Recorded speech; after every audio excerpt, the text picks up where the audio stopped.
Hello everyone, in today's video I will be narrating stories that I found off of Reddit. If you enjoyed this video, make sure you subscribe to my channel, like this video, and comment something down below. But without further ado, let's get straight into these stories.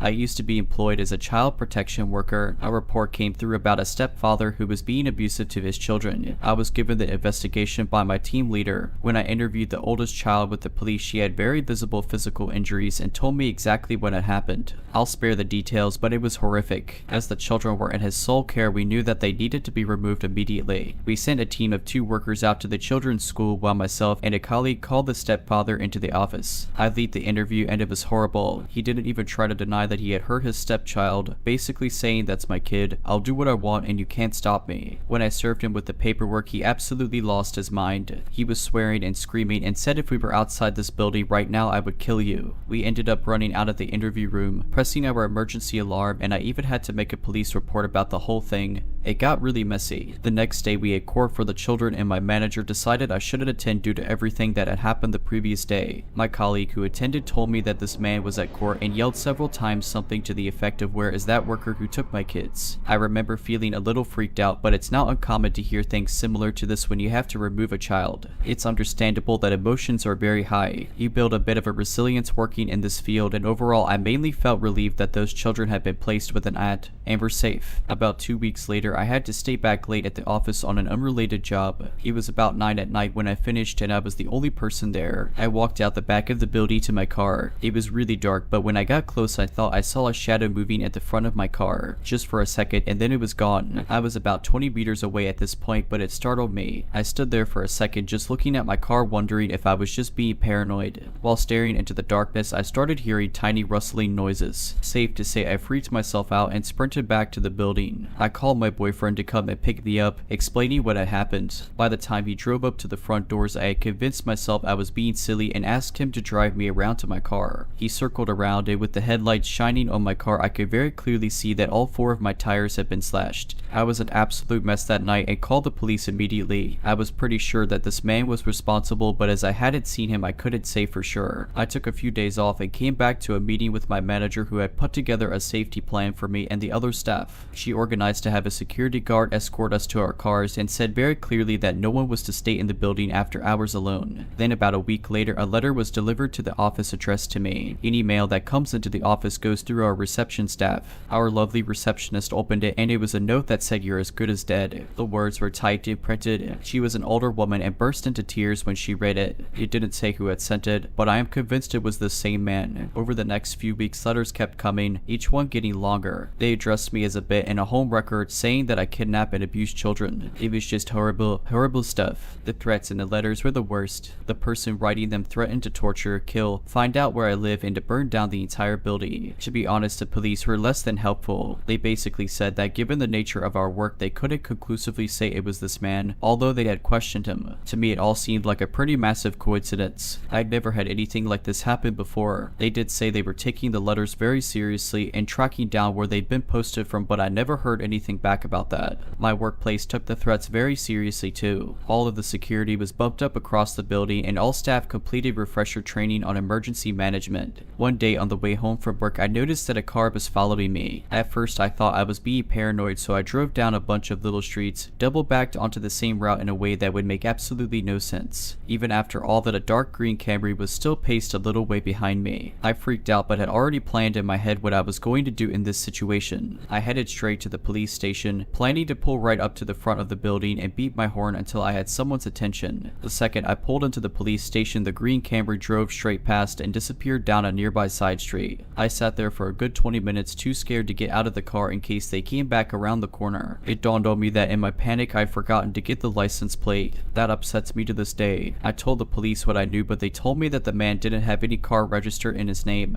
This was the final straw for me. I was a nervous wreck. I was looking around constantly at work and at home home. I knew that he lived relatively close to me, so I even stopped going grocery shopping in case I ran into him. I stayed on stress leave for a month and heard from colleagues that the letters kept arriving. I was very honestly ready to quit, but then COVID happened. It really changed everything. Everyone went into lockdown and all access to the office was restricted. I started back working from home, driving a work car to and from appointments. I didn't go into the office regularly anymore, only allowed in small working groups when absolutely necessary. Over the next year, the letters slowed and eventually stopped. By the time we were allowed back in the office, there hadn't been any sign of this man for almost 7 months. About a year later, I left child protection. I don't know what happened with those children, but my hope is that they are happy and safe with their family. And as for the man who I believe stalked and threatened me for doing my job, let's not meet ever again.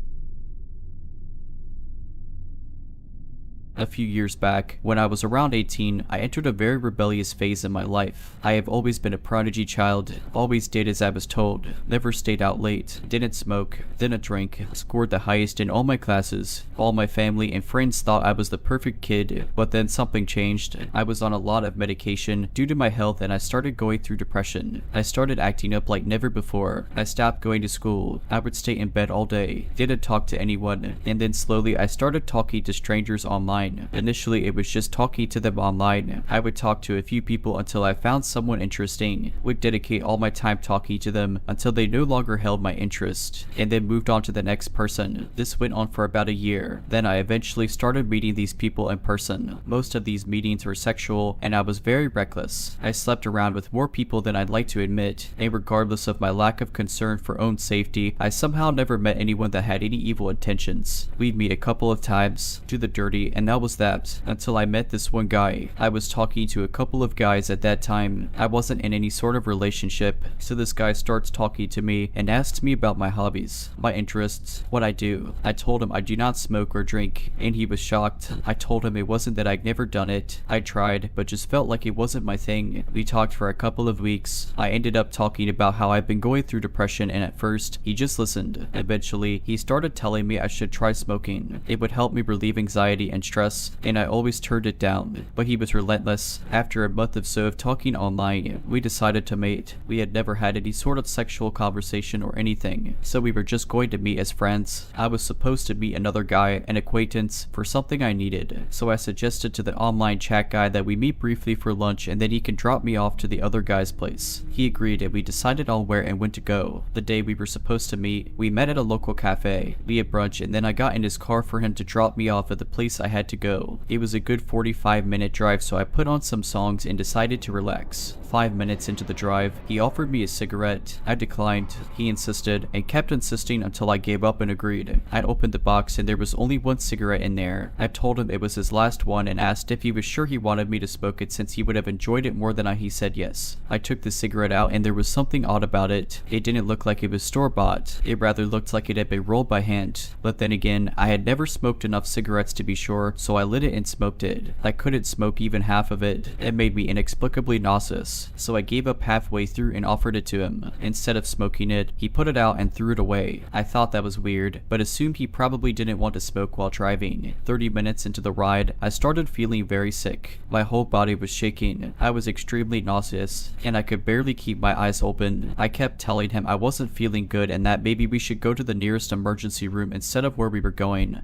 but he kept telling me to relax and lay back. Everything about that ride felt off. I told him to stop the car and drop me off wherever we were. He refused. All I could think of was pulling out my phone and calling for the police. When he noticed what I was doing, he immediately stopped the car and I got off. I couldn't stand, so I sat on the roadside and called the guy I was supposed to visit. He immediately drove to where I was and picked me, took me to his place where I threw up all over his living room, multiple times. For the next hour and a half, I just laid on the couch, my whole body shaking and constantly throwing up. The guy brought me water, gave me some electrolytes and kept insisting on going to the hospital, but I refused. I had no idea what I had smoked, but I was sure it wasn't just plain old cigarettes. I was scared if it had been some illegal drug, and if the hospital caught on, I would get into trouble, and I absolutely did not want my parents to find out what I had been up to. So I laid there, kept throwing up, and letting whatever that stuff was to get out of my system. All these years later, I am now married to the guy who picked me up from the roadside and helped me through an insanely embarrassing time.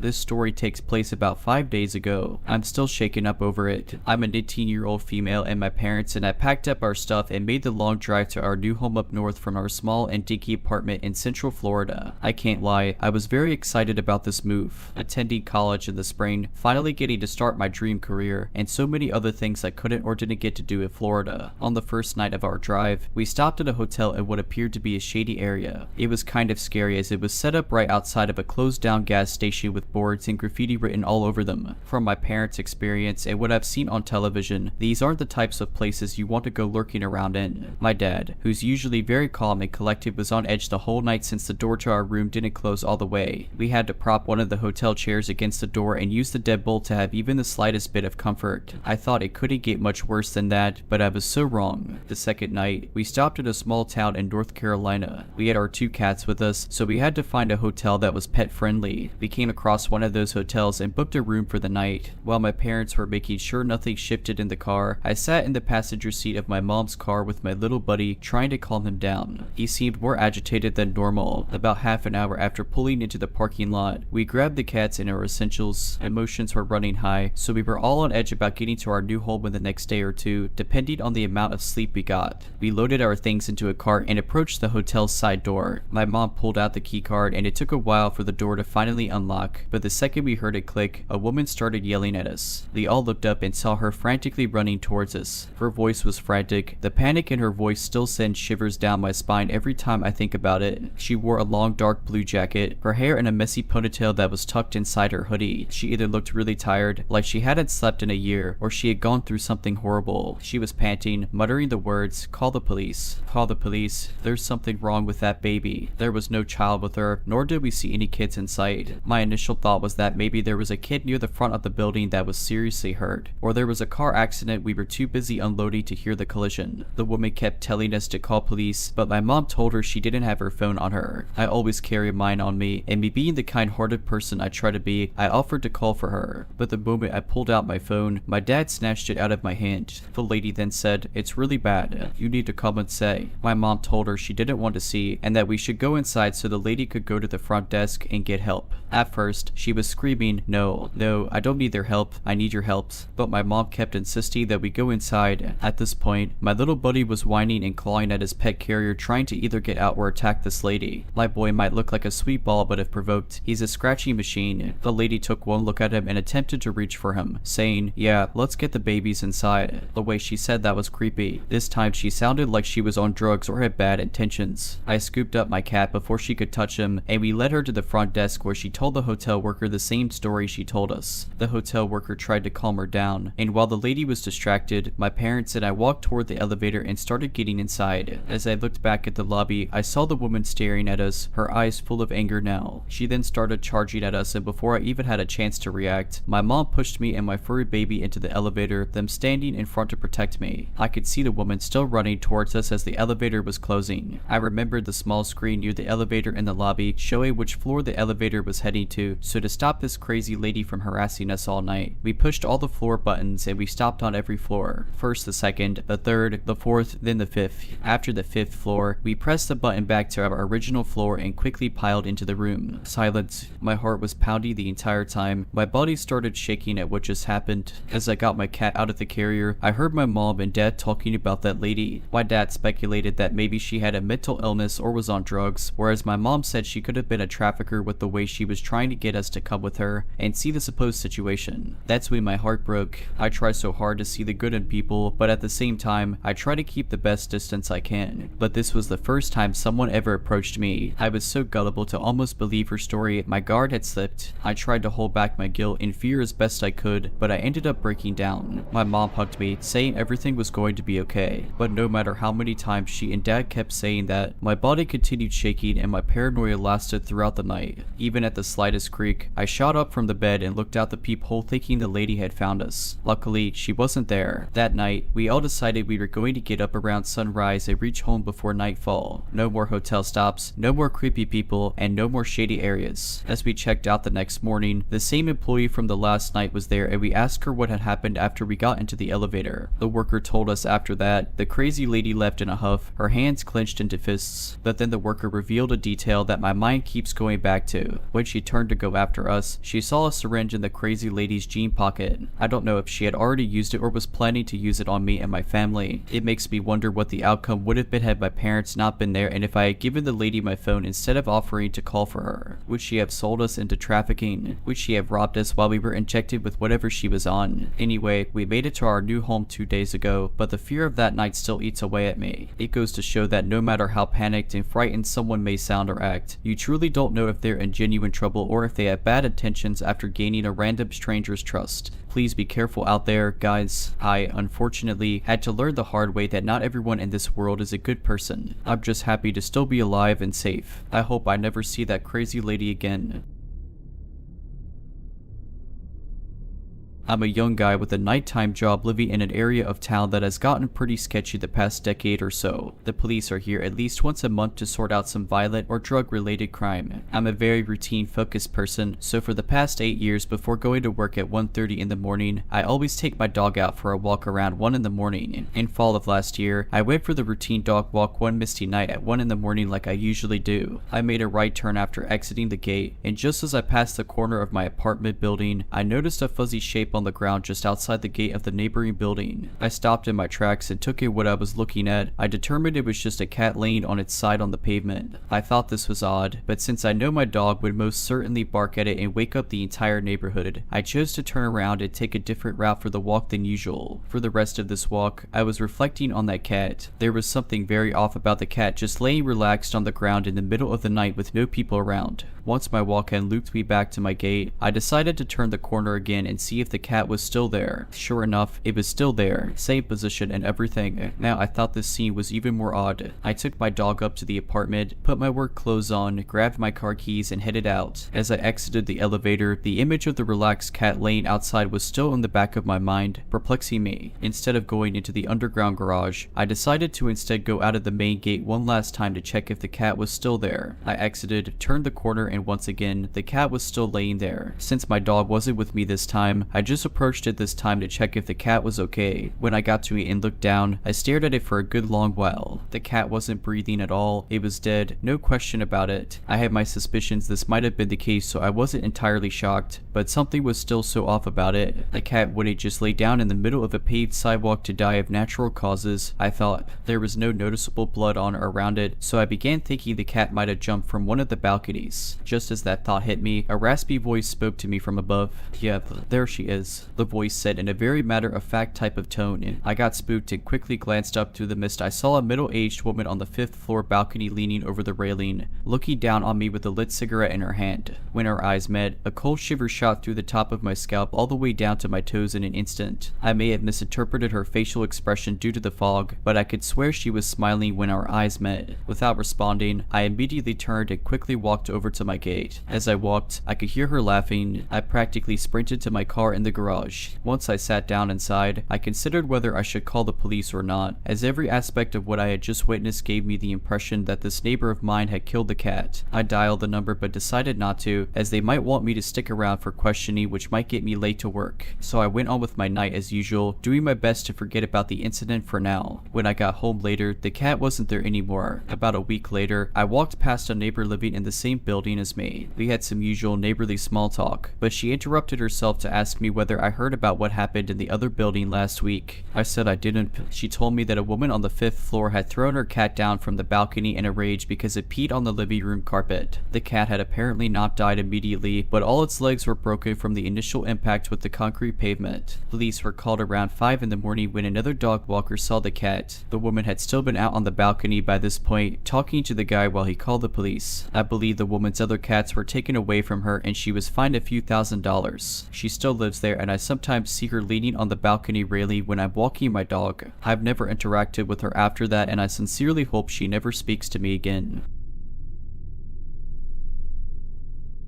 I have this friend, for the sake of the story I'll just call him Ryan, who I believe has been stalking me for the past 2 weeks if not longer. I'll give some background information then get into the problem I'm in. Thanks in advance for any advice and help. We met back in 2014 in high school. He was always a quiet but nice and easygoing guy. We grew very close and I saw him as a brother. He didn't have a very smooth childhood. He saw his parents argue a lot, often for years. His mom even cheated on his dad and he saw the effect it had on him and the whole family. But you wouldn't suspect anything out of the ordinary ordinary just meeting him at first. Around 2016, he started to become a bit paranoid and would seem a bit pessimistic at times. He never had many friends, neither did I for that matter. We had 2 other friends together that we saw often, and we were the only ones he trusted. I saw him have this strange panic attack where he ran out of a restaurant we were at and he ran to a nearby park and yelled at people. I called his dad to come get him and he got him in the car and gave him a pill. Apparently this has been the second time this happened recently then. Fast forward to June 2021. In between that last episode / attack to now, Ryan seemed normal as could be, but I noticed he was a bit off and has been since then. He met a girl in college months before that he says he fell madly in love with, but she rejected him when he asked her on a date and blocked him on everything right after graduation. It took a massive toll on his emotional and mental state. He had another episode where he ran outside his house and actually provoked someone and they punched him in self-defense, and then his parents took him to the hospital during that summer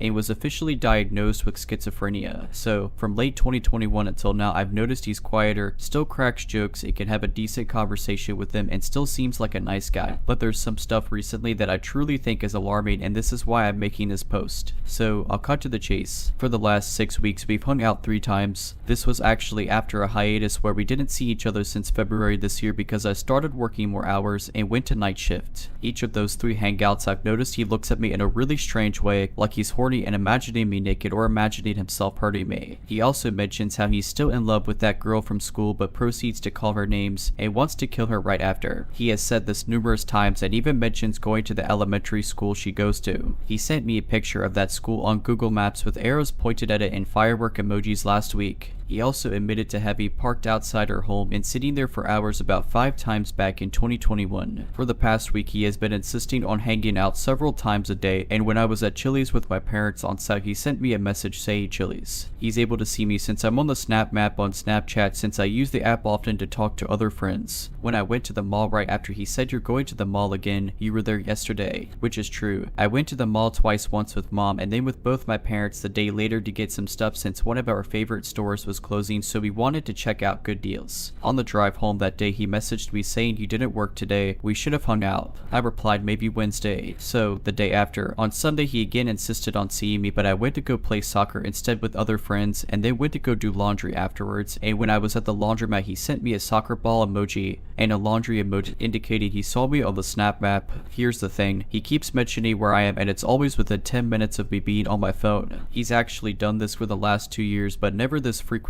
It used to be like twice a month and I brushed it off, but now I'm noticing something actually concerning. He has also been calling me boyfriend and sending heart emojis the past week, and when I told him I might see him this week, he said you think I can wait that long to see my boyfriend? This past Sunday I didn't reply to him for 4 hours and he kept asking if I'm mad and then said he wants me to reply no longer than a minute after he texts me each time. I have the feeling he's just constantly on his phone looking for when I'm active on social media, and I really don't know why. He also admitted to me a month ago that he makes fake profiles to be able to gain access to that one girl's Instagram and look at her pictures, and he says he jacks off to them. All of this is concerning. He currently doesn't have a job and hasn't had one for the last 2 years. I'm the only friend he sees and talks to, and I feel he's developed a compulsion or fixation or dependence or a mix of all 3 on me. And as I mentioned, he has said he wants to kill the girl that used to be in his class, and he knows where she lives and he knows where she works. I have not mentioned my thoughts on this to him again out of fear. He currently takes medication daily and he said he's been seeing a new therapist for just a month now, but I don't know if any of those are even working. I am asking for any advice on how to approach this and what to do. My concern is that if I tell anyone like the police or the girl, he will find out and retaliate by hurting me or my family as he knows where I live. Any help is appreciated.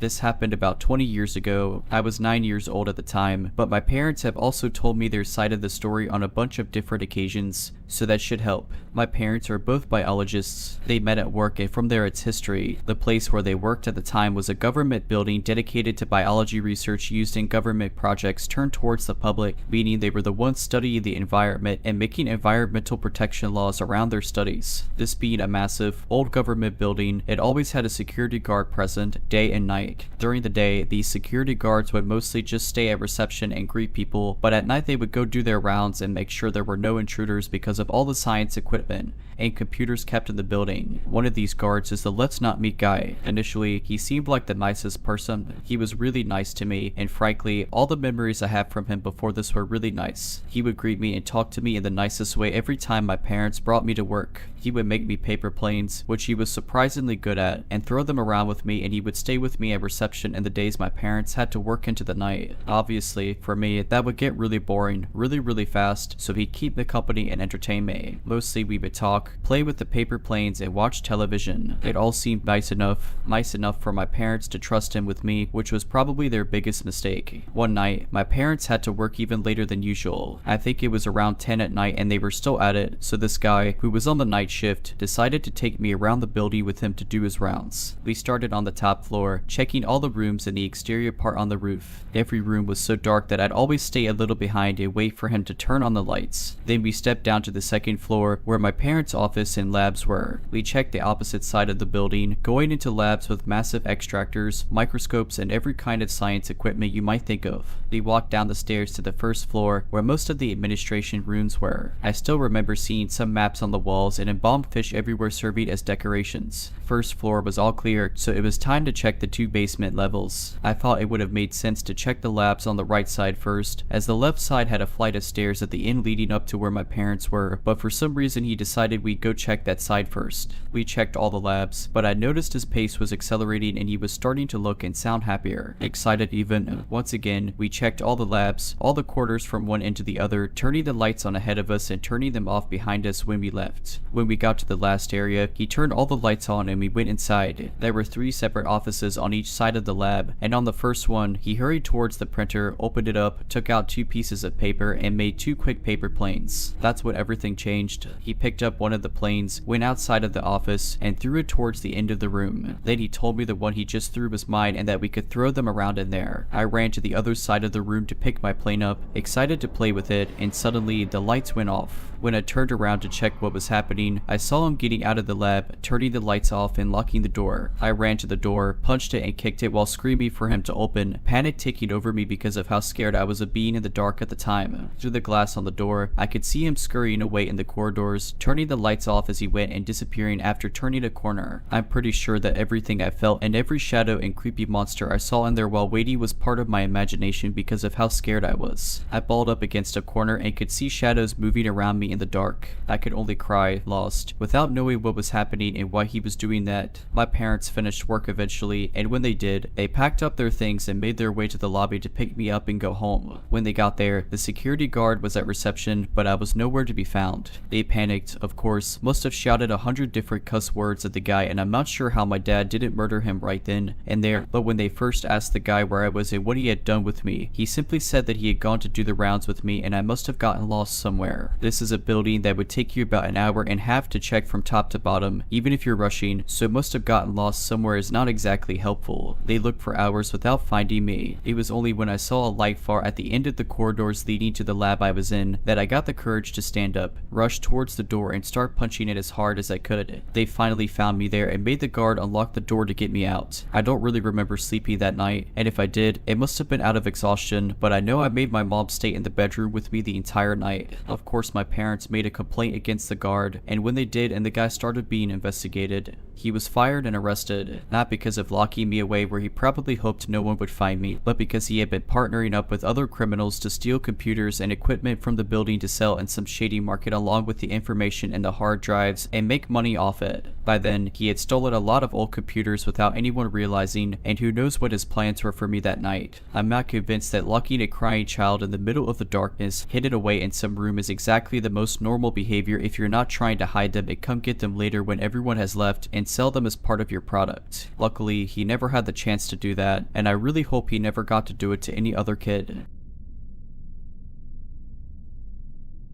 This is about weird encounters I've had with a music teacher when I was a kid. I, a 20-year-old female, took orchestra classes when I was in middle school. Now, it's important to mention that I was an incredibly quiet and shy kid back then and had trouble with confrontation. When I was in 6th grade, our first orchestra teacher left the position and they rehired our new teacher. Our new teacher, I'll call him Mr. Smith, was generally disliked by everyone. He was in his 50s to early 60s, and to an 11-year-old, very tall. He was already imposing because of this, but what made it worse was how he treated his female students. One day in class, we were all struggling to play a song correctly. Mr. Smith became frustrated and didn't think any of us understood the beat of the song. He looked around the class, saying he needed a volunteer. Everyone became silent, including me, but I had the misfortune of locking eyes with him. He then called my name and waved me up to the front of the room. What happened next was not something anyone was expecting. I picked up my instrument to take up fraud with me, and he said, "No, leave your instrument. Just you." I was very confused, but did as he said. I walked up to his side, and he instructed me to stand in front of him. At this point, the class was beginning to snicker, and I was just very uncomfortable. "Move closer." I took a small step towards him, and at this point I was too scared to look at his face. All I could see was his buttoned shirt in front of me. He made me walk closer until I was inches from him. Then, he moved my arm up and put my hand in his. He proceeded to make me slow dance with him for what felt like forever as he counted the beat. I let go of his hand at one point and tried walking back to my seat, but he grabbed my arm and pulled me back, saying not yet. After this was over and I went on to my other classes, I learned that in each period of the day, he had chosen a female student to dance with him, regardless if the class was struggling to understand the beat. Unfortunately, this was not the end of what felt like unwanted attention from him. He would somehow find me in the hallways and would try to have talks with me about anything, even though I mostly kept to myself and didn't cause trouble in class. It got to a point that my friends understood how I felt and knew to say something to me when they saw him. And every time, without fail, he always managed to put his hands on my shoulders when he talked to me, even if I was already backed against a wall. He wouldn't let me leave, and I was too scared to say anything. He could find me in a crowd easily. He didn't do anything to my knowledge that was punishable, but to me, something always felt off about him. So to my creepy music teacher, let's not meet again. If you're liking this video, all I ask is that you make sure to subscribe to my channel and like this video. Thank you.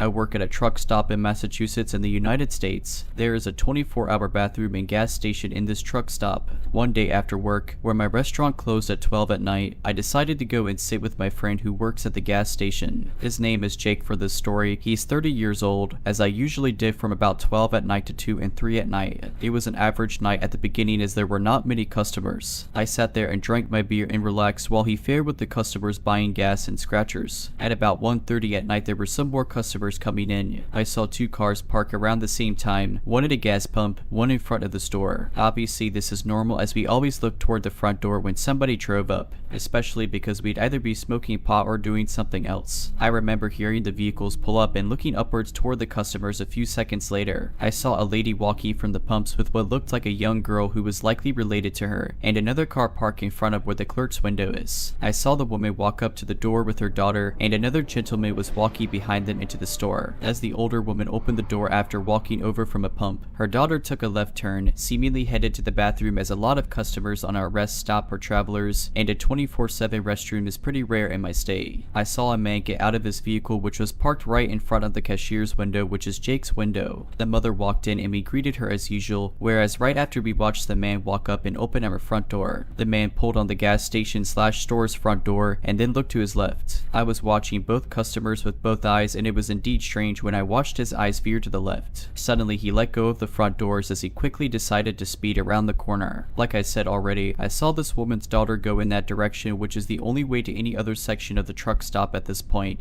and the bathroom. So I looked at my friend who I was keeping company during his 10 at night to 6 in the morning shift. I said quietly but also decently loud, "Does that look weird?" He looked at me with eyes that said more than words with the swift saying it does to me. Keep in mind, a lot of Massachusetts states trooper pull up to this location as there are very little rest stops within 20 miles as we are in a more urban area. No trooper pulled up this time, however. I didn't know much of what to do, so I turned around as the mother bought items and I opened the doors that led into the dining room of the rest stop. Since I worked at the fast food restaurant here at 4, I knew about almost everything. I just walked slightly around the corner and peeked past the cash machine where both of the bathrooms were. When you first walked into the 24-hour restrooms, the immediate left is the men's restroom. If you continue to walk about 8 feet farther past the wall and look to your left, you'll see the women's room. So I slightly hid myself and looked through the glass door, which we had locked about 3 hours and 30 minutes before. I didn't really see the woman's daughter pass. When I looked up, I could see the same man, clearly passing right by the first hallway where the men's restroom was into the hallway where there was no room, except the women's room. I waited until I really knew he had certainly entered the restroom. I really did not want to take any chances. I unlocked the door and I pushed myself through, and the women's restroom door was already closed. On the camera footage, all you can see is me push the door door open with an arm cocked back, slightly moving, then the door closes. I ended up punching a man in his face, then I kicked him on the side of his head. He fell backwards and hit the back of his head on the sink. I got completely terrified and called the police. I told them I had assaulted a man in the women's restroom of our local truck stop,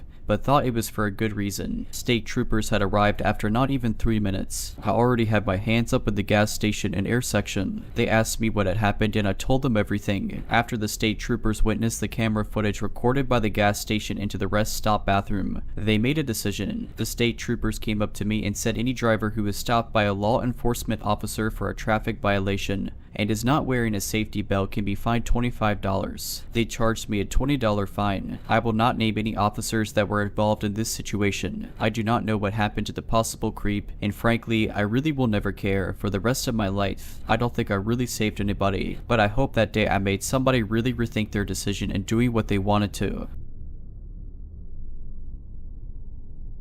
This happened at a travel hockey tournament. I've never had an experience like this before, so it was shocking as somebody who has been playing for 13 years. At the time, I was a 13-year-old female. However, at 13, I gained the privilege of being able to walk around in public without having an adult's eyes on me 24/7. In hindsight, probably not the best decision of my dad. I was on a co-ed team this year and all of the kids were 13 and 14. We were headed down nearby DC for a tournament in December. Our team manager booked a hotel that was in the projects. I'm talking hearing a gunshot and seeing abandoned houses nearby when I pulled into the parking lot of this hotel. This was already a red flag, but I continued to unload my suitcase from my dad's truck and grab my backpack too. As we were headed towards the doors of the hotel, I heard a man behind me calling some girl's name. I think he was screaming Annie or something that sounded like that. I turned around just to see if he was anywhere near us, and he was standing next to a large pillar connected to the hotel. This man had bloodshot red eyes and was definitely on some sort of substance. I decided to start walking faster, and my dad must have thought the same thing as me because we started hightailing it to the hotel doors. Less than a minute had passed once we reached the hotel doors, probably about 10 seconds. I decided to look back to see if this man was still there, but he disappeared. Eventually, my teammates all texted the group chat saying they had arrived and they were hanging down in the lobby. I rushed to the elevator to go join them. I clicked the start button which leads to the lobby, but when the door opened, it wasn't the lobby. The elevator had taken me to the basement. I was frightened because it kind of looked like the back rooms except tile flooring, with some 60s music playing faintly. I took a peek outside the elevator door and there was absolutely nobody in sight. I tried the start button again, absolutely horrified from that. I didn't feel myself go up or down. The door opened to the basement again. I figured maybe the start button was the basement and it was just different from other hotels. Maybe I just had made a mistake and was supposed to press floor 1 to get to the lobby. I hit the floor 1 button. This time it took me to a hallway. The button led me to the first floor of hotel rooms, still not taking me to the lobby. At this point, I started to get confused and an eerie feeling overcame me. I decided to head back onto the elevator, go to my floor, and walk down the stairs. I knew my entire team was roomed on the 3rd floor, so I felt more comfortable walking down the stairs from there. I went up to floor 3 and got off of the elevator. On my way to the stairs, I saw weird crumbs in front of a hotel door and bent down to take a look at what it was. It was weed on the floor. I was kinda taken aback a bit. The person on the inside must have heard me because the door opened. The crazy man from the parking lot was the one behind the door. After seeing this, I bolted to the stairwell and ran down the stairs. I was running so fast that I was skipping some steps. I even ended up accidentally tripping at one point, but I got up as fast as my little legs could carry me. I made it down to the lobby and my team saw me in a panic. They all asked me what's wrong and I explained my story. I got a few looks from them and they probably thought I was delusional, but one of the boys convinced the whole team to follow me onto the elevator so I could show them in person what happened. I clicked the start button and lo and behold, the door reopened without any movement from the elevator. This was the same elevator and same button I had pressed previously. I still have no explanation behind this. The weekend ended up continuing but being completely normal until we had to leave for our last game. We all were standing in the lobby about to leave.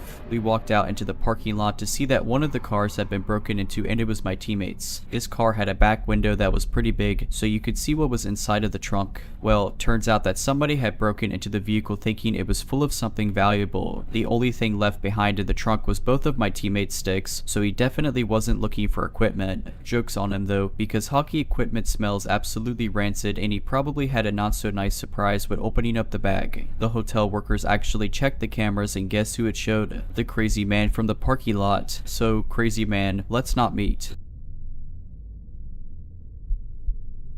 This happened not too long after I moved to England. Back then, and still to this day, my country's living conditions weren't great, with everything getting worse every year, low salaries and high cost of living, so I decided I had enough. Not too long before that, my best friend had moved to England with her boyfriend and her dog. They lived in a house with a spare room, so we planned it out, and I moved to their house and shared the rent while I tried to find a job in my own place. We didn't last too long in that house, though, and 2 weeks after I moved in, we moved into a different house. The house itself was supposed to be better, but the neighborhood it was in, well, let's just say it had a lot to improve on. The problem, though, was that my friends had the dog, and most nights they would get into huge fights about who was the most tired from work, who worked the hardest, who did the most at home, and other nonsense I didn't have the patience for, so I would end up offering to take the dog for his walk just so I didn't have to listen to them anymore. They would usually go pretty well, I think especially because this was around the pandemic time, so there were a lot less people on the street. One night, though, was different. When I offered to take the dog and walked out of the house with him, I had this strange feeling going on, like that night I shouldn't have offered to go and should have just stayed home. Then again, maybe it's best it was me and not my friend.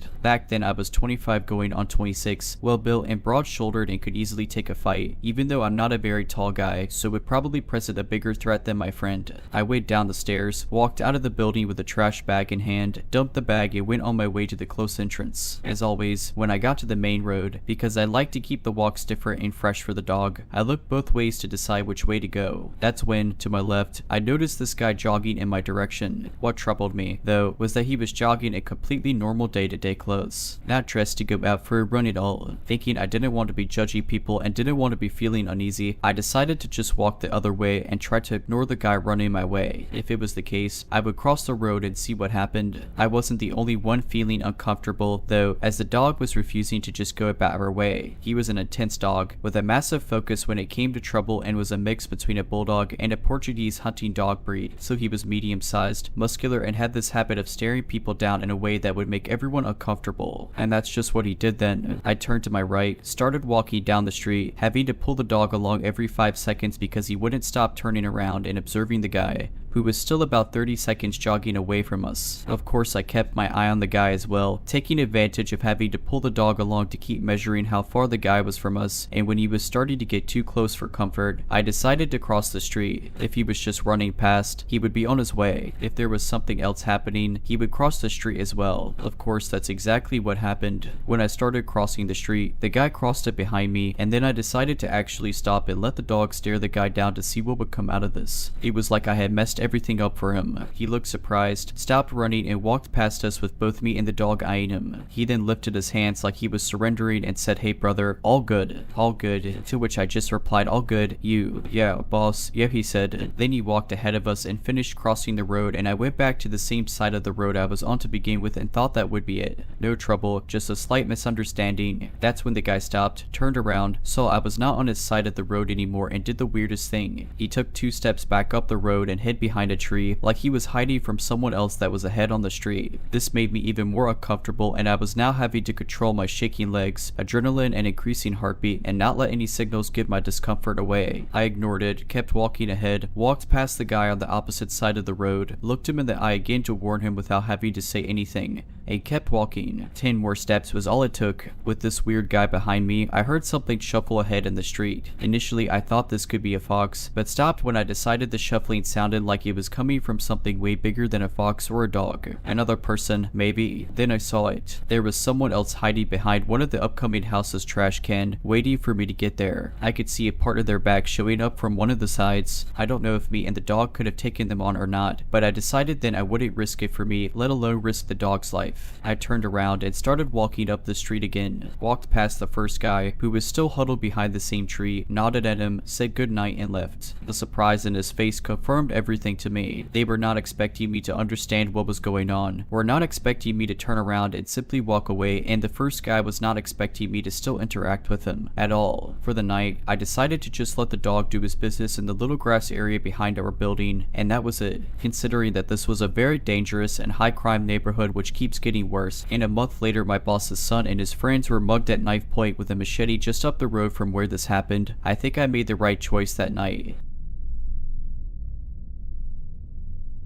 So this happened a while back. I was probably around 10 or 11 years old. Meeting my brother, Alex, was around 8 to 9 years old. We were walking home from the bus, which takes about 7 minutes to do, when I noticed something was off. I didn't see anything at first, but I just knew that something was wrong. So my brother and I start walking home, as the only two who got off at our stop were him and I. This blue and silver beat up truck drives past us, and I think nothing of it. It never slowed down or stopped. It just kept going. Alex and I were holding hands, as my grandmother always told me to do with him, as he's my baby brother and I want nothing to happen to him. Nothing happens at first, but then the same truck drives around again, driving our way this time. There was a cul-de-sac at the end of our road. It was driving slower this time. It went up the road and turned out of sight. Now Alex and I were nearing the three-way intersection that connected the cul-de-sac road to the other side road. Right off the main road the man just drove down. I happened to look down the street and see the truck driving real slow down the street towards us again. I knew we had to run. I knew there was no other option. I knew that if we didn't, my brother and I would not be safe. I don't know how I knew, but I did. As soon as we passed a house that blocked us from view, I turned to Alex and spoke to him exactly 4 words. No questions, just run. And we did. In our driveway, which is about 100 feet long, there is a row of bushes and pine trees that divide our home from the next door neighbor. I dragged him in there and told him to be quiet and I'd explain later. I watched as the same truck drove down and around the cul-de-sac again before coming to a stop right in front of our house. I had to hold my brother's mouth shut because he was crying and I was scared that whoever was following us would hear him and hurt us. I was more worried for him than for myself at this point. I was in fight or flight mode. I was the big sister. I had to protect him. I looked at him and said that the truck was following us, and I told him to not be scared. I said I wouldn't let anyone hurt him, and it seemed to calm him down a little. After what felt like hours but was probably only minutes, the door to the truck opened and out came a man. He was tall, skinny, and messy. Short hair covered by a torn baseball cap,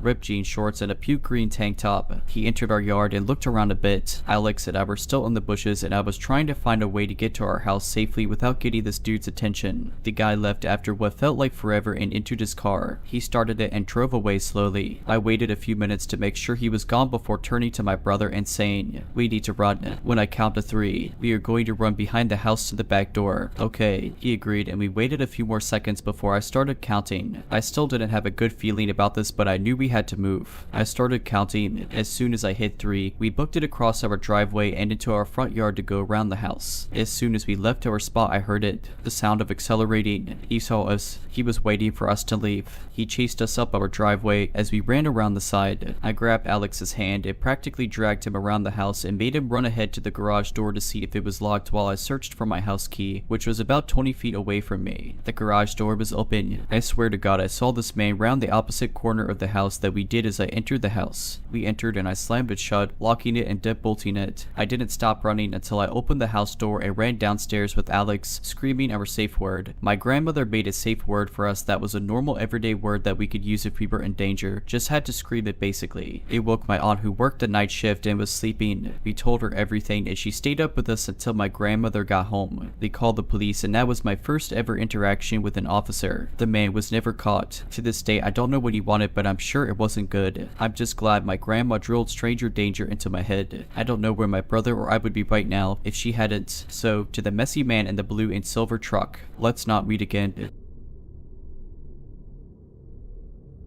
So I'm a new Uber Eats driver, only been going about a month. I was just completing an order in the middle part of town, not too suburbs but also not too bad. I live in a major city, so going in and out of varying income level places is normal. As I walked up to my customers, I see there's a man and woman in the doorway and another woman across from them on the sidewalk. The woman in the doorway is standing timidly behind the guy and his jaw looks firm. She doesn't break eye contact with me as I walk up, but I tried not to pay it much mind. The guy accepted it, said thanks, and rushed him and his girl into the building.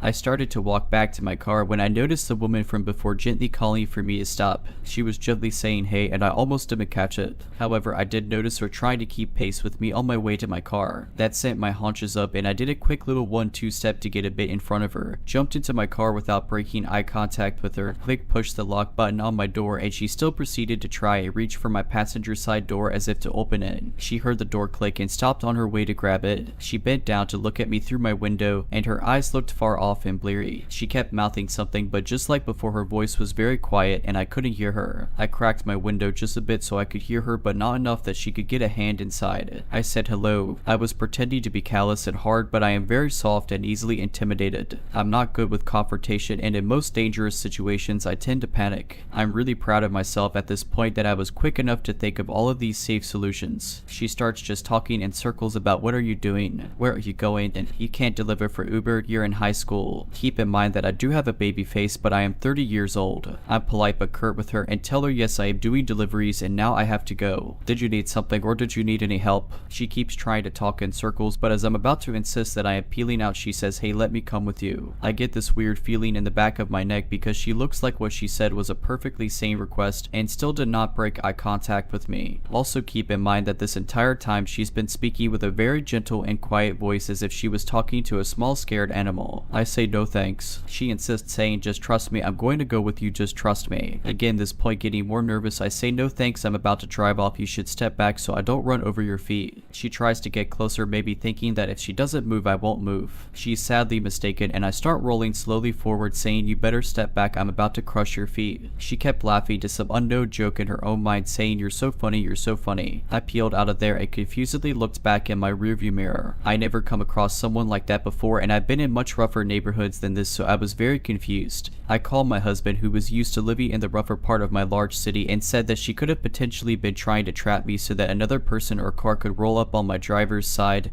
and potentially jump me or try to steal my car. I'm always glad for his insight. Because of my shelteredness, I have no idea about all of these strategies that people have to get one up on you.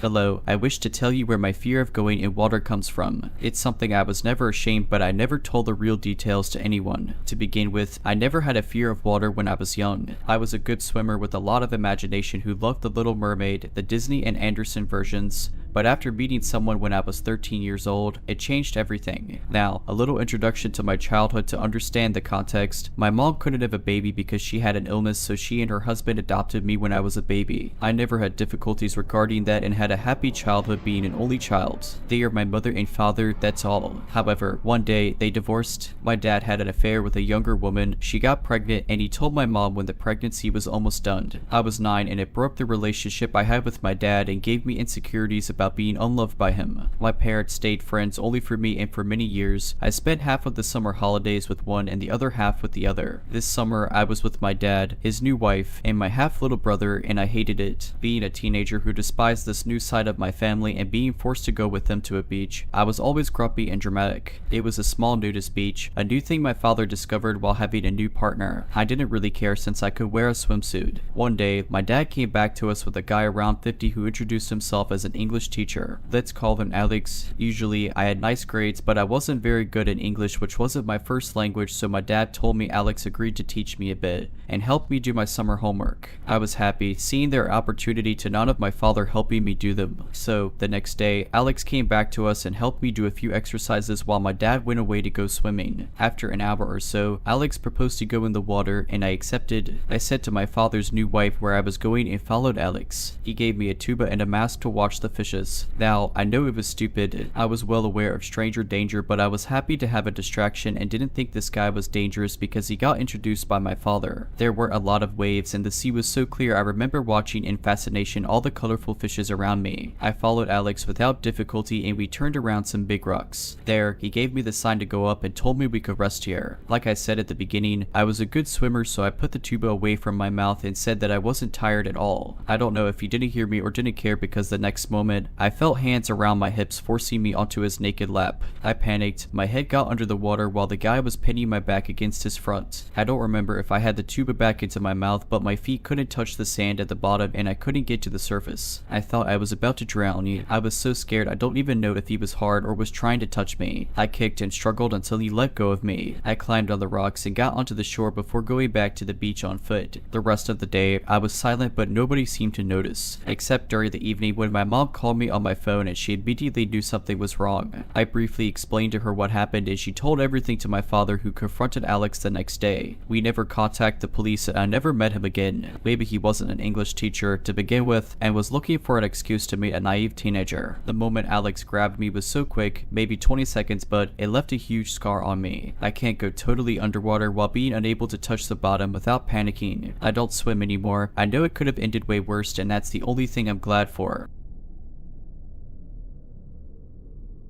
About 3 years ago, I, a 21-year-old female, was a waitress during the height of the pandemic. It was my first ever job and I remember being so excited to start as soon as possible. After all my training was finished and I got my certifications, I was put on the closing shift. We closed at 10 at night every night. At the time, and typically it was just my cook, a 20-year-old male, and I rarely would there be another waitress with me, and I liked it that way. I always worked better alone and I didn't really get along with most of the other waitresses anyway, so it was nice. I can remember it was near the end of my time there that this experience happened and I'm really happy I had the circumstance I did at the time. I never could really trust my gut very much because I had mild anxiety and couldn't tell if what I felt half the time was valid or not. I mentioned this because when all this went down, it felt real and I had an absolute feeling. I had started my shift that evening around 3. I said goodbye to the last waitress and I was on my own with my cook. Everything was pretty slow and normal until I got a call about one of the specialty items on the limited time menu we had. The food couldn't be ordered as takeout and the lady over the phone really didn't take it well. After a little debating, she finally decided to sit in and eat instead. I'd say around 10 to 20 minutes later is when I spotted an older looking car pull up and 3 people came out. 2 men and a woman who looked to be in their 30s to 40s. I could tell it was the same lady I spoke to over the phone, judging by her attitude coming in. I further confirmed it by asking, since I already had a pretty good idea of what she wanted to eat. What I thought was an act of mild embarrassment and pettiness was actually something much more sinister later on. Her attitude toward me changed when she saw me. She was much nicer and more cooperative. This didn't ring any bells at first because it was something that most people who wanted to look good in front of others would do. I sat them at a booth and took their orders. I noticed they had a red binder and a black pen. Remember this. I then waited 10 to my other customers as there were a couple other tables I was waiting on. Once I brought their food out to them, they asked me if I knew any realtors. I found this to be normal, as this being the tourist vacation state it is, it wasn't uncommon for outsiders to be looking for getaway homes. I would say this was reasonable for me to assume it was nothing if they didn't already look like the unsavory type of people, if you get what I mean. Nonetheless, I gave them the phone number to a realtor I knew closely and well, since I often went to church with her. There wasn't any other notable interactions I really had aside from occasional small talk if I wasn't doing anything or refilling their drinks. It was around 4:30 now and they were the last of my tables to leave the restaurant. If any of you were in the food industry, you know that as a server, you don't really get breaks. Just a lunch most of the time, and sometimes not even that if it's super busy all day. So my cook and I took this as an opportunity to take a well-deserved break. We walked out behind them and had a small chat with them. I should mention by now that the front of the restaurant had a disabled ramp coming up to the doors. It was long because the building was on a raised foundation. This is important.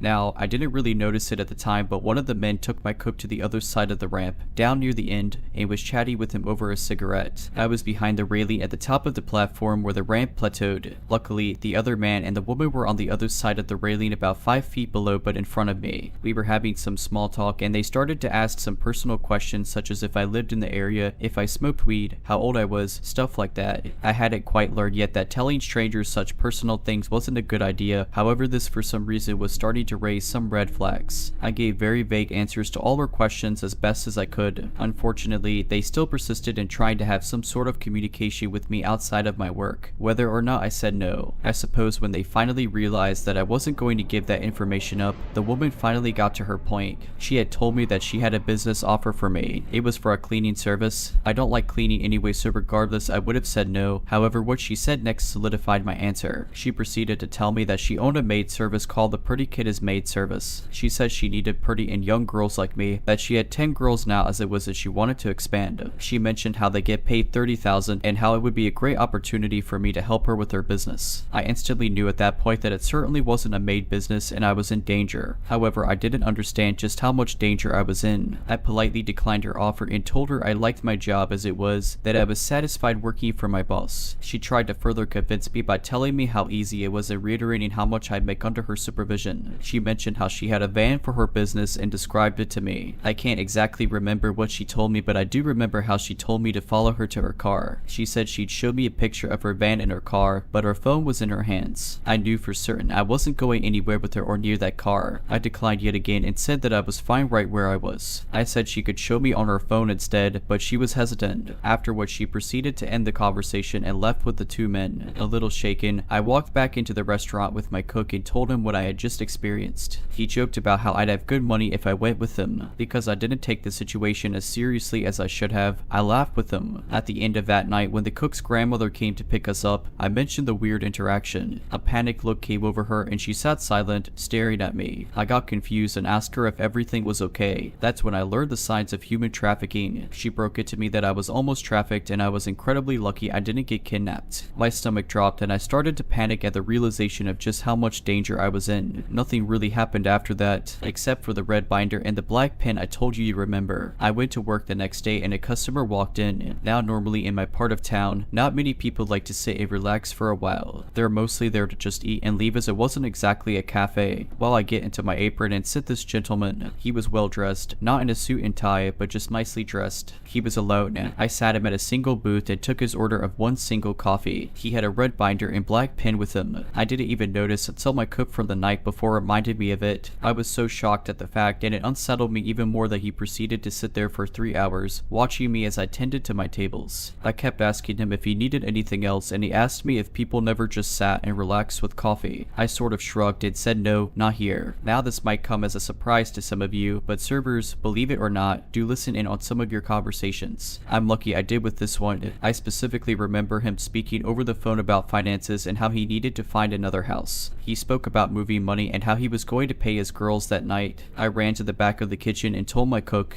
Thankfully, he came out with me to help deliver some plates in order to throw the guy off. It worked, I think. He ended up leaving not long after that, and I haven't seen or heard anything since. I'll tell you though, I've been much more on guard since then, though I wasn't able to report them because their car was facing forward toward the building's cameras and we couldn't see the license plate. Yes, I told my manager and he never allowed any of the servers to leave the building without someone else walking them out. I made it known throughout the whole staff about what happened since I didn't want any of them to get hurt. If you're liking this video, all I ask is that you make sure to subscribe to my channel and like this video. Thank you. After a grueling week of work, I was eager to visit my parents in their countryside home. Living in the city had its perks, but the serenity of the countryside was unmatched. The drive usually took about 4 hours, and I often left in the evening to avoid traffic. One Friday, I started my journey a bit later than usual. By the time I hit the highway, darkness had enveloped the surroundings. The road was familiar, flanked by dense woods and the occasional passing car. About 2 hours into the drive, I noticed a car tailing me closely. I brushed it off, thinking they were probably in a hurry. I switched to the slower lane, expecting them to overtake, but they didn't. Instead, they continued to tail me, their headlights glaring at my rearview mirror. Feeling uneasy, I decided to test the waters. I increased my speed, and so did they. I took a random exit, and they followed. Panic began to set in. Who were they? What did they want? I remembered a police station in a small town about 10 miles away. I decided to head there, but first, I needed to make sure they didn't catch on. I took random turns, went in circles, and even turned off my headlights briefly to throw them off, but they persisted. As I approached the town, my phone buzzed. An unknown number. Hesitantly, I answered, "Hello." A raspy voice responded, "Why are you running?" "We just want to talk." Chills ran down my spine. "Who are you? What do you want?" The voice chuckled, "You'll find out soon." I hung up, my heart pounding. The police station was just a few minutes away. I sped up, praying I'd make it in time. Suddenly, the car behind me accelerated, ramming into my rear bumper. I struggled to maintain control, my mind racing. They were trying to run me off the road. I swerved into a side street, hoping to lose them. The narrow road was lined with old houses, their lights casting eerie shadows. I spotted an alleyway and quickly turned into it, killing my headlights and engine. I ducked, hoping they hadn't seen me. Moments later, their car sped past the alley. I waited, holding my breath, counting the minutes. After what felt like hours, I cautiously started my car and headed to the police station. The officers were sympathetic and concerned. They took down my statement and sent a patrol car to search for the mysterious vehicle. I called my parents, police, explaining the situation. My father insisted on driving down to escort me back. The following morning, the police informed me that they had found an abandoned car matching the description a few miles out of town. Inside, they found ropes, duct tape, and a collection of sharp tools. The realization hit me hard. Their intentions had been sinister. I was grateful for my narrow escape and decided to move closer to my parents. The trauma of that night lingered, but with time and therapy, I began to heal. Months later, I received a call from the police. They had apprehended 2 suspects involved in a series of highway abductions. My testimony helped solidify the case against them. The trial was set for a few months later. The prosecutor's office contacted me, asking if I would be willing to testify. The thought of facing those men in court was terrifying, but I knew it was crucial for ensuring they couldn't harm anyone else. As the trial date approached, I was a bundle of nerves. I sought counseling to prepare myself mentally and emotionally. My therapist, Dr. Reynolds, was a godsend. She equipped me with coping mechanisms and strategies to handle the stress of the courtroom. The day of the trial, the courtroom was packed. News of the highway abductions had spread, and the case had garnered significant media attention. As I took the stand, I could feel dozens of eyes on me. The weight of the situation pressed down, but I took a deep breath, remembering Dr. Reynolds' advice. The prosecutor began by asking me to recount the events of that night. As I spoke, I avoided looking at the defendants, but out of the corner of my eye, I could see that they sat emotionless, their cold eyes occasionally meeting mine. When the defense attorney began his cross-examination, he tried to poke holes in my story, suggesting that I had overreacted or misunderstood the situation. But I held firm, confident in the truth of my experience. The trial lasted several days, with multiple victims and witnesses sharing their harrowing encounters with the 2 men. The evidence against them was overwhelming. Finally, the jury delivered their verdict, guilty on all counts. The judge sentenced them to life in prison without the possibility of parole. A collective sigh of relief filled the courtroom. After the trial, life slowly returned to normal. But the experience had changed me. I became involved in advocacy work, joining a non-profit organization dedicated to supporting victims of violent crimes. Sharing my story and helping others became a therapeutic outlet. One day, I received a letter with no return address. Hesitantly, I opened it. It was from Clara, the woman from the apartment next door. She had heard about my ordeal and wanted to reach out. She wrote about her journey of healing and how she had started a support group for survivors of domestic violence. Inspired by her resilience, I decided to collaborate with her. Together, we organized workshops, counseling sessions, and community outreach programs. Our combined efforts made a significant impact, providing a safe space for survivors to heal and rebuild their lives. Years later, as I reflect on those events, I realize that while darkness exists in the world, so does hope, resilience, and the indomitable human spirit. Through unity and support, we can overcome the most daunting challenges and turn our traumas into a force for positive change.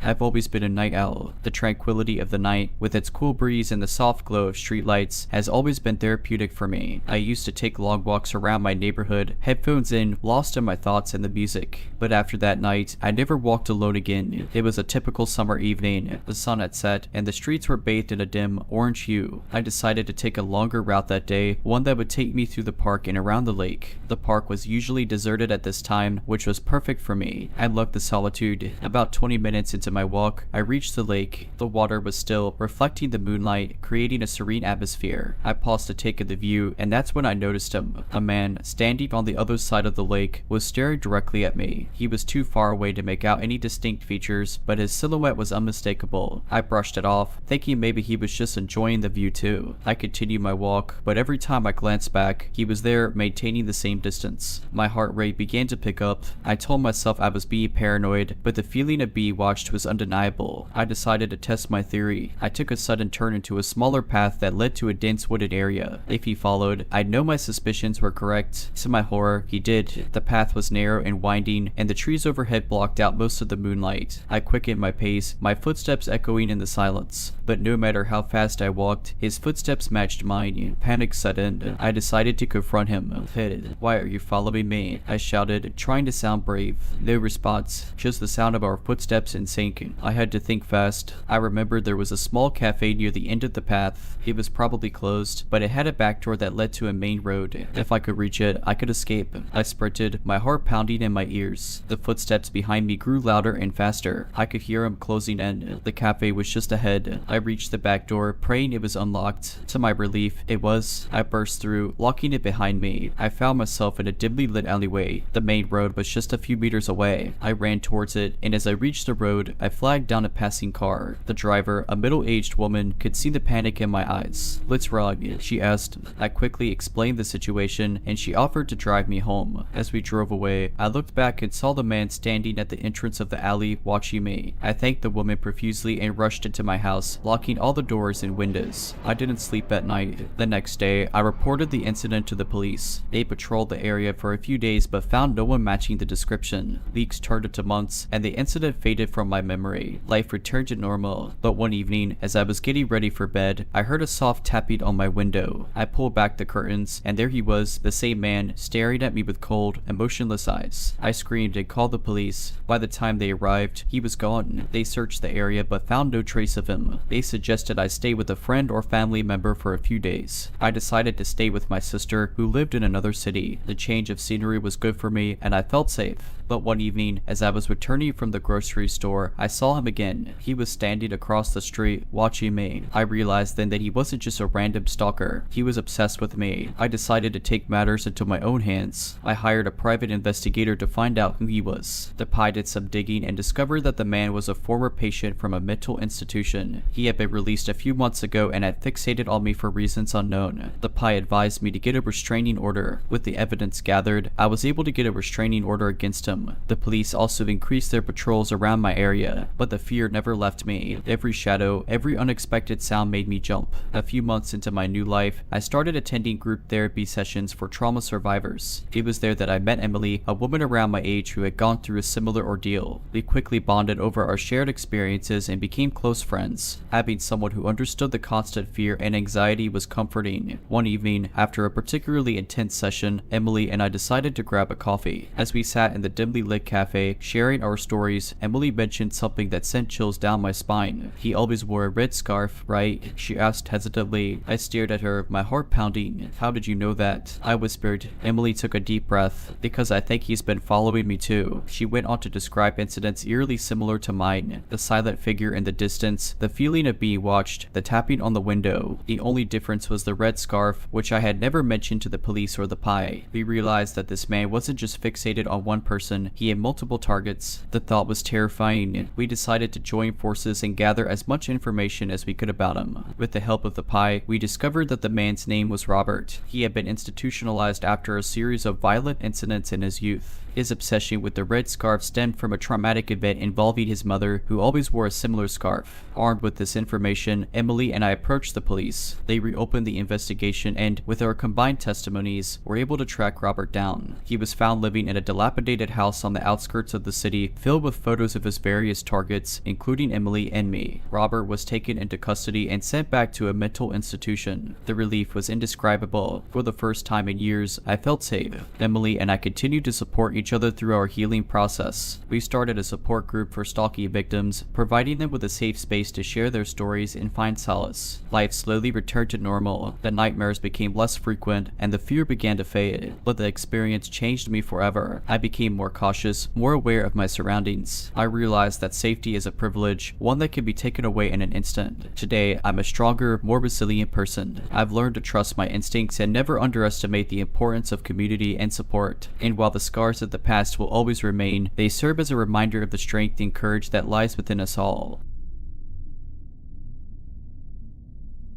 I've always been a light sleeper. The faintest noise or change in the environment around me would jolt me awake. I used to think of it as a curse, but one night, it may have saved my life. I lived in a small, one-bedroom apartment on the ground floor of an old building. The neighborhood was generally quiet, with the occasional sounds of cars passing by or children playing in the distance. I had a routine: come home from work, make dinner, watch some TV, and then head to bed. One particular night, I was feeling more exhausted than usual. I had just settled into bed, the soft glow of the streetlights filtering through my curtains, when I heard a faint scratching sound coming from my living room window. I brushed it off as a stray cat or a tree branch, but the sound persisted. Curiosity piqued. I slowly got out of bed and tiptoed to the living room. As I approached the window, the scratching grew louder and more frantic. I peeked through the curtains and was met with a chilling sight. A man, dressed in all black, was trying to pry open my window with a crowbar. Panic set in. My heart raced, and my mind raced even faster. I didn't have a landline, and my cell phone was charging in the bedroom. I considered shouting or banging banging on the window to scare him off, but I feared that might provoke him. As I weighed my options, the man suddenly stopped and looked around, as if sensing he was being watched. Our eyes locked for a brief moment, and I saw a cold, calculating look in his eyes. He resumed his efforts with renewed vigor, and I knew I had to act fast. I dashed back to my bedroom, grabbed my phone, and dialed 911. I whispered the situation to the operator, who assured me that help was on the way. She advised me to stay on the line and find a safe place to hide. I quickly locked my bedroom door and hid in the closet, clutching my phone tightly. The minutes felt like hours as I listened to the sounds of the intruder making his way into my apartment. I could hear him rummaging through my belongings, opening drawers, and moving furniture. Suddenly, there was a loud crash, followed by a string of curses. It sounded like he had knocked over a lamp or a vase. I held my breath, praying he wouldn't come into the bedroom. After what felt like an eternity, I heard the distant wail of sirens. The intruder seemed to hear them too, as his movements became more hurried. There was a rush of footsteps, and then the sound of the front door slamming shut. A few minutes later, I heard the familiar voices of the police officers. I cautiously emerged from my hiding place and was met with a scene of chaos. My apartment was in shambles, with belongings strewn everywhere. The officers took my statement and assured me they would do everything they could to catch the burglar. The following days were a blur. I was constantly on edge, jumping at every sound and shadow. I installed security cameras and reinforced my windows and doors. I even considered moving, but I couldn't afford it at the time. One evening, as I was returning home from work, I noticed a car parked outside my building. It was an old, beat-up sedan with tinted windows and a familiar figure sitting inside. He was the burglar. Our eyes met, and he gave me a sinister smile. Panic set in, and I quickly ran inside, locking the door behind me. I called the police, but by the time they arrived, the man and the car were gone. The police increased patrols in the area and advised me to stay vigilant. They also provided me with a panic button, which would alert them immediately if I felt threatened. Weeks turned into months, and the fear began to subside. I started to feel safe again, believing that the burglar had moved on, but I couldn't have been more wrong. One evening, as I was getting ready for bed, I received a text message from an unknown number. It read, "I'm watching you." My heart sank as I realized the burglar was still out there, taunting me. I immediately called the police, who traced the number to a burner phone. They advised me to change my number and be cautious about sharing it with others. The following weeks were filled with more texts, each more menacing than the last. "If you can't hide from me, I know where you live. I'm coming for you." I lived in constant fear, always looking over my shoulder, always expecting the worst. One night, as I was lying in bed, I heard a soft tapping on my window. I froze, my heart pounding in my chest. I slowly turned my head and saw the familiar face of the burglar, his eyes wide and unblinking. He held up his phone, displaying a text message that read, "I told you I'd find you." I screamed and pressed the panic button, the shrill alarm echoing through the apartment. The burglar fled, but not before leaving a chilly message scrawled on my window, "I'll be back." The police launched a full-scale investigation, using the evidence I had provided to track down the burglar. It turned out he was a career criminal with a long history of break-ins and harassment. He was arrested and charged with multiple offenses, including burglary, stalking, and threatening behavior. The trial was swift, and he was sentenced to several years in prison. I finally felt a sense of relief, knowing that he was behind bars and couldn't harm me. I moved to a new city shortly after, leaving the memories of that terrifying ordeal behind. I've since taken self-defense classes and become more vigilant about my safety. I've also become an advocate for victims of stalking, sharing my story to raise awareness and help others. The new city brought with it a fresh start. The tall buildings, the hustle and bustle of city life, and the anonymity it offered were a welcome change. I found a job at a local library, a peaceful place that allowed me to heal and rebuild my life. Months turned into years, and the memories of the burglar began to fade. I made new friends, adopted a cat named Luna, and even started dating again. Life was good, and I felt like I had finally moved on. However, one evening, as I was closing up the library, I noticed a familiar-looking car parked outside. My heart raced as memories of that old, beat-up sedan came flooding back. I quickly locked the library doors and peered out the window. The car was empty, but I couldn't shake the feeling that I was being watched. I called the police, who arrived promptly and searched the area. They found no sign of the burglar, but they did discover a note tucked under my car's windshield wiper. It read, "You can't escape your past." The police took the note as evidence and assured me they would keep an eye on the area. They also advised me to be cautious and report any suspicious activity. The following days were filled with anxiety. I constantly checked my surroundings, always expecting to see the burglar lurking in the shadows. I installed security cameras around my apartment and informed my neighbors and coworkers about the situation. One evening, as I was returning home from work, I received a call from an unknown number. I hesitated for a moment, then answered. A familiar, chilly voice greeted me. "Did you miss me?" He was the burglar. He taunted me, saying he had been watching me for months and that he would never let me go. I tried to keep him on the line, hoping the police could trace the call, but he hung up before they could. The police launched a new investigation using the latest technology to track down the burglar. They discovered that he had been released from prison on parole and had been stalking me ever since. One night, as I was lying in bed, I heard a soft tapping on my window. My heart raced as I recognized the familiar sound. I grabbed my phone and dialed 911, but before I could speak, the power went out, plunging the apartment into darkness. I heard the sound of glass shattering, followed by heavy footsteps. The burglar was inside. I quickly hid under the bed, clutching my phone tightly. The footsteps grew louder, coming closer and closer. Suddenly, a bright light illuminated the room, followed by the sound of shouting. The police had arrived, responding to my 911 call. They arrested the burglar, who was armed with a knife and had a sinister plan to exact revenge. The trial was swift, and the burglar was sentenced to life in prison without the possibility of parole. The judge commended me for my bravery and resilience, saying I was a true survivor. I finally felt a sense of closure, knowing that the burglar was behind bars for good. I decided to use my experience to help others, becoming a victim's advocate and sharing my story to raise awareness about stalking and personal safety. Today, I live a peaceful life, surrounded by loved ones in a supportive community. I've learned the importance of trusting my instincts and being proactive about my safety. I've also learned that, no matter how dark the past may be, there's always hope for a brighter future.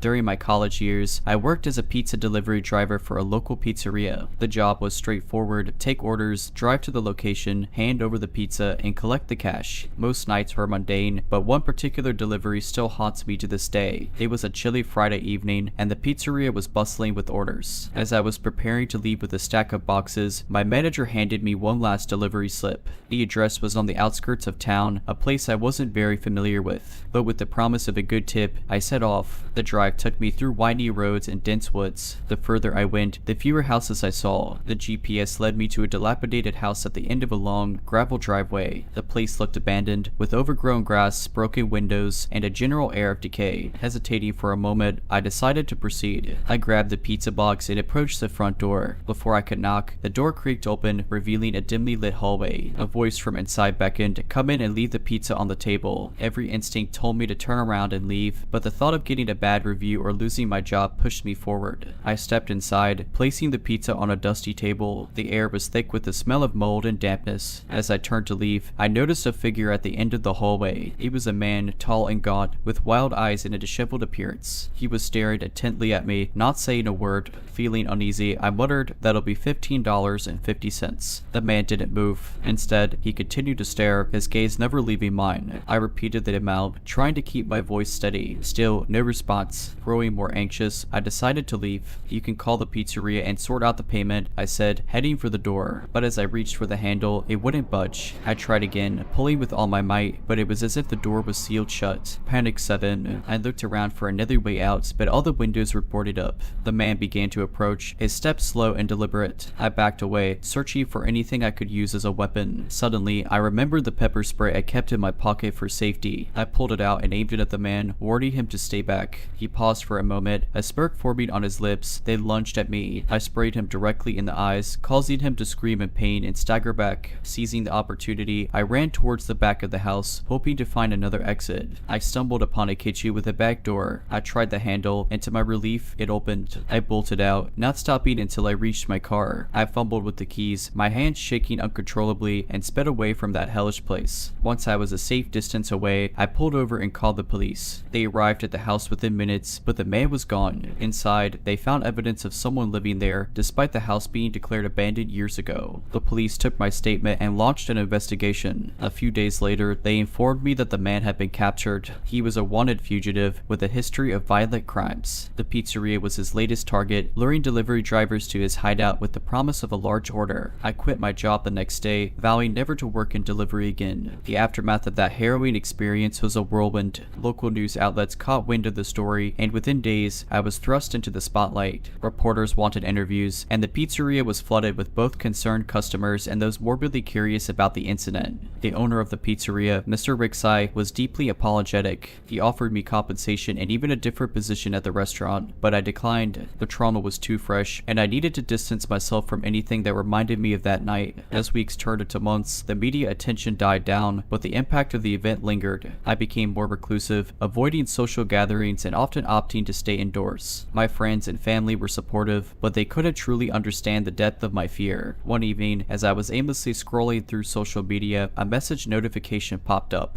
It was from a woman named Clara. She introduced herself as a therapist specializing in trauma and explained that she had read about my ordeal. She offered her services, free of charge, believing she could help me navigate my feelings and fears. Skeptical but desperate for some semblance of normalcy, I agreed to meet her. Our sessions began at her cozy office, filled with books and soft lighting. Clara was a gentle soul, her voice soothing and her demeanor kind. She allowed me to open up at my own pace, never pushing or prodding. Over time, I began to trust her. We delved into the events of that night, dissecting every moment, every emotion. Clara introduced me to various coping mechanisms and techniques to handle my anxiety. Slowly, I began to heal. One day, during a particularly intense session, Clara shared a personal story. She too had been a victim of a traumatic event in her youth. Her journey to recovery had inspired her to become a therapist to help others like herself. This revelation created a deeper bond between us, knowing that she truly understood my pain. Once turned into years, and with Clara's guidance, I rebuilt my life. I went back to college, earned my degree, and started my own business. The memories of the pizza delivery and the man in the dilapidated house faded, replaced by new, happier memories. Clara and I remained close, our relationship evolving from therapist-patient to genuine friends. We often met for coffee, discussing everything from our personal lives to our shared passion for mental health advocacy. One day, Clara approached me with an idea. She wanted to start a support group for trauma survivors, a safe space for people to share their stories and find solace in one another. She believed that our combined experiences could make a real difference. Together, we founded Healing Together, a non-profit organization dedicated to helping trauma survivors. We organized weekly meetings, workshops, and events, creating a community of support and understanding. The response was overwhelming. People from all walks of life joined our group, sharing their stories and finding comfort in knowing they weren't alone. We received letters and messages from members expressing their gratitude and detailing their journeys to recovery. Looking back, I realized that the terrifying ordeal with the pizza delivery was a turning point in my life. It led me to Clara, to a deeper understanding of myself, and to a purpose greater than I could have ever imagined. Today, as I stand in front of a room full of trauma survivors, sharing my story and listening to theirs, I'm filled with gratitude. Gratitude for the second chance at life, for the opportunity to make a difference, and for the knowledge that even in our darkest moments, there's always a glimmer of hope.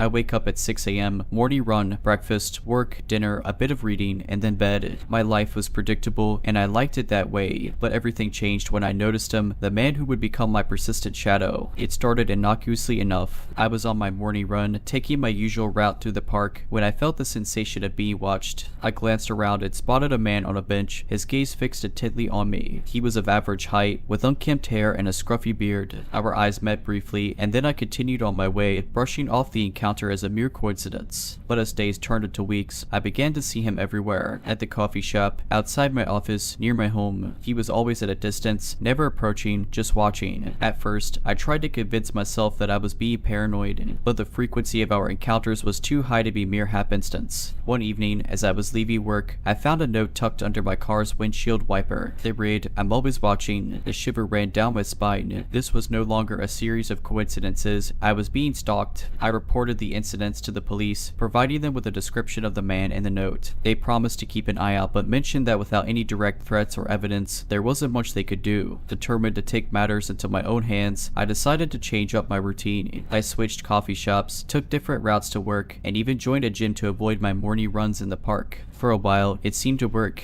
The sightings decreased, and I began to feel a semblance of normalcy return. But one night, as I was settling into bed, I heard a tapping sound on my window. I froze, my heart pounding in my chest. I mustered the courage to peek through the blinds. It was met with the chilling sight of the man, his face pressed against the glass, his breath fogging it up. Our eyes locked, and he mouthed the words, "You can't hide." I screamed and dialed 911. The police arrived within minutes, but the man had vanished. They conducted a thorough search of the area but found no trace of him. They advised me to stay with a friend or family member for a few days. I took their advice and moved in with my sister, Sarah, who lived across town. She was supportive and understanding, offering comfort and a listening ear. For a week, I stayed with her, hoping that the distance would deter my stalker. But one evening, as Sarah and I were watching a movie, her phone buzzed with a notification. It was a message from an unknown number with a photo attached. The photo was of me taken from outside the window with the caption, "I found you." We immediately called the police, who advised us to stay indoors and lock all doors and windows. They dispatched a patrol car to our location and began tracing the origin of the message. The next few hours were a blur of fear and anxiety. Every creak of the floorboards, every rustle of the trees outside sent us into a panic. We huddled together in the living room, waiting for an update from the police. Finally, in the early hours of the morning, we received a call. The police had traced the message to a nearby motel. They had arrested the man, who turned out to be a former coworker of mine. He had become obsessed with me after I had rejected his advances at a company party. Unable to cope with the rejection, he had spiraled into a dangerous obsession, tracking my every move and documenting it with photos and notes. The relief I felt was indescribable. The nightmare was finally over. The man was charged with stalking, harassment, and breaking and entering. He was sentenced to several years in prison with mandatory psychological counseling. Months after the ordeal, life began to regain a semblance of normalcy. The trauma, however, had left its mark. I became more cautious, always double-checking locks and being wary of unfamiliar faces. My relationships with friends and family deepened, as they had been my rock during the darkest times. One day, as I was leaving a therapy session, I bumped into a woman named Emily. She was in the same support group as me, and we had shared our stories with each other. Emily had been stalked by an ex-boyfriend and had faced a similar journey of fear, recovery, and empowerment. Over coffee, Emily and I discussed the idea of turning our support group into a more structured organization. We envisioned a safe haven for victims, offering resources, counseling, and legal assistance. With our shared passion and determination, Safe Steps was born. Safe Steps became more than just a support group, it was a movement. We organized workshops, self-defense classes, and awareness campaigns. We collaborated with law enforcement agencies, providing them with insights and training on handling stalking cases. As the organization grew, so did our team. We hired counselors, legal advisors, and security experts. We also launched a helpline, offering 24/7 support to victims in distress. One of our most impactful initiatives was the buddy system. Recognizing that many victims felt isolated and vulnerable, we paired them with volunteers who would accompany them to places they felt unsafe, like court hearings or even just grocery shopping. The feedback was overwhelmingly positive. Many expressed that having someone by their side, someone who understood their fears, made all the difference. It was heartwarming to see the bonds that formed between buddies, with many evolving into lifelong friendships. As years passed, Safe Steps expanded nationally. We received endorsements from celebrities and even partnered with tech companies to develop safety apps for victims. Our story was featured in documentaries, talk shows, and news segments, bringing attention to the silent epidemic of stalking. One day, during a Safe Steps event, I was approached by a young woman. She introduced herself as Lisa and shared her story. She had been stalked by a classmate and had lived in constant fear, but after discovering Safe Steps, she had found the courage to report her stalker and seek therapy. With tears in her eyes, she thanked me, saying that our organization had saved her life. That moment was a stark reminder of why I had started this journey. It wasn't just about my healing, it was about creating a ripple effect, empowering others to reclaim their lives. Today, as I reflect on my journey, I'm filled with gratitude. Gratitude for the support I received, for the lessons I learned, and for the opportunity to make a difference. My ordeal with the stalker was undoubtedly the darkest chapter of my life, but it led me to my life's purpose. In the face of adversity, I had found strength, resilience, and a community that stood by me. And while the scars of the past will always remain, they serve as a reminder that even in our darkest moments, there's always a glimmer of hope. If you're liking this video, all I ask is that you make sure to subscribe to my channel and like this video. Thank you.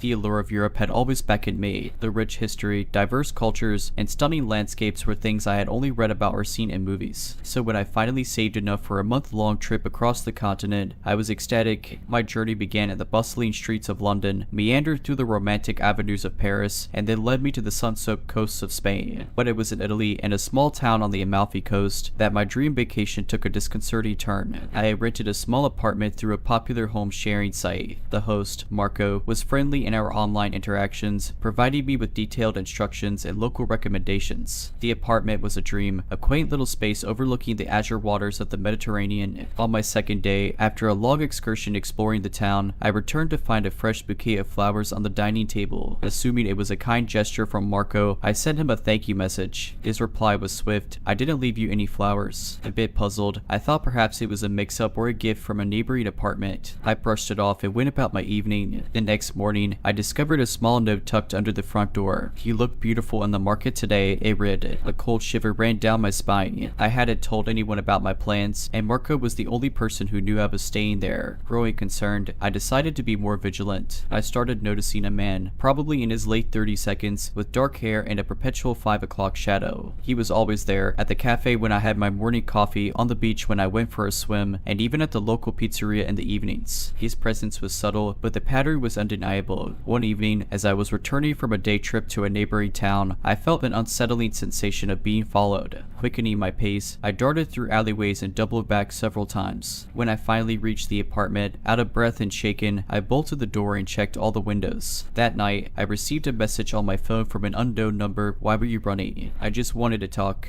Panic sudden, I contacted the local police and showed them the messages and the note. They promised to patrol the area and advised me to stay indoors for the night. The next morning, I decided to confront Marco, thinking he might know the man or have some explanation. To my surprise, Marco was genuinely concerned and claimed he had no knowledge of the man. He even offered to let me stay at his family's place for added safety. Reluctantly, I agreed. That evening, Marco introduced me to his family, and we shared a traditional Italian meal. The warmth and hospitality were a welcome distraction from the unnerving events. Later, as we sat on the porch sipping wine, Marco's grandmother shared stories of the town's history. When I described the man who had been following me, her face turned grave. She spoke of a local man, once smitten by a tourist who had tragically died in a boating accident years ago. Since then, he had become reclusive, occasionally fixating on visiting women who reminded him of his lost love. The story was heartbreaking, but it didn't excuse the man's behavior. The next day, with Marco by my side, we approached the man. We found him at the same cafe, his eyes distant, lost in thought. The confrontation was emotional, with the man expressing his loneliness and grief. While sympathetic, we firmly told him his actions were unacceptable and that he needed professional help.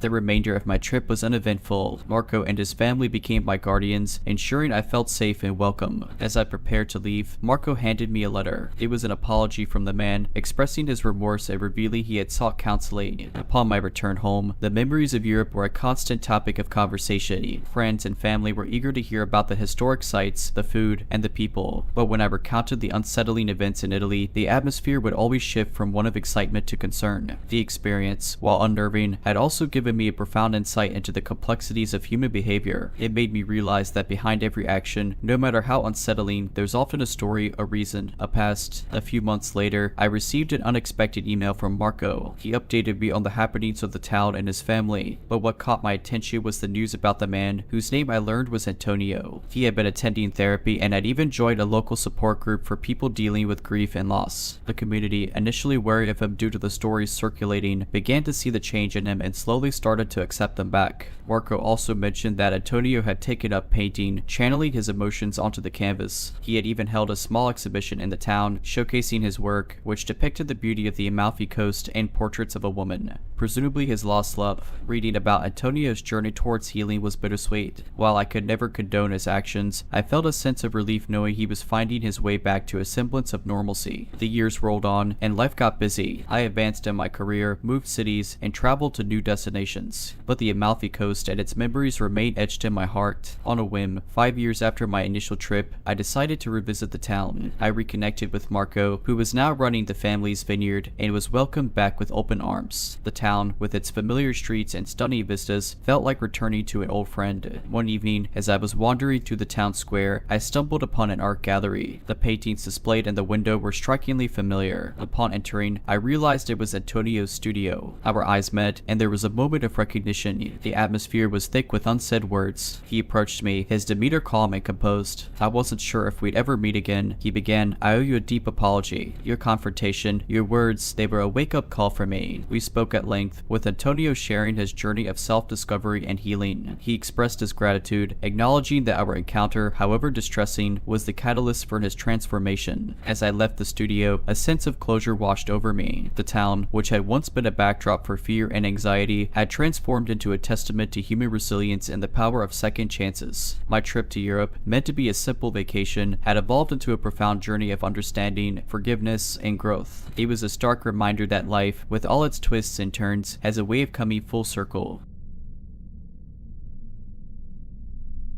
I've always been an independent spirit. Growing up in a small town, I often found myself yearning for the excitement and unpredictability of city life. So when I got a job offer in a bustling metropolis, I didn't think twice before packing my bags. The city was everything I had imagined and more. The constant hum of activity, the diverse mix of people, and the endless opportunities for exploration kept me on my toes. I quickly settled into a routine, making friends and exploring my new surroundings. One evening, after a particularly grueling day at work, I decided to unwind at a local bar. It was a cozy place, with dim lighting and soft jazz playing in the background. I took a seat at the bar, ordered a drink, and lost myself in the ambience. A few drinks in, a man took the seat next to me. He was in his mid-30 seconds, with sharp features and a charismatic aura. We struck up a conversation, discussing everything from our favorite books to our travel adventures. He introduced himself as Alex. As the night wore on, I began to feel a bit lightheaded. I attributed it to the alcohol and decided to call it a night. Alex offered to walk me to my apartment,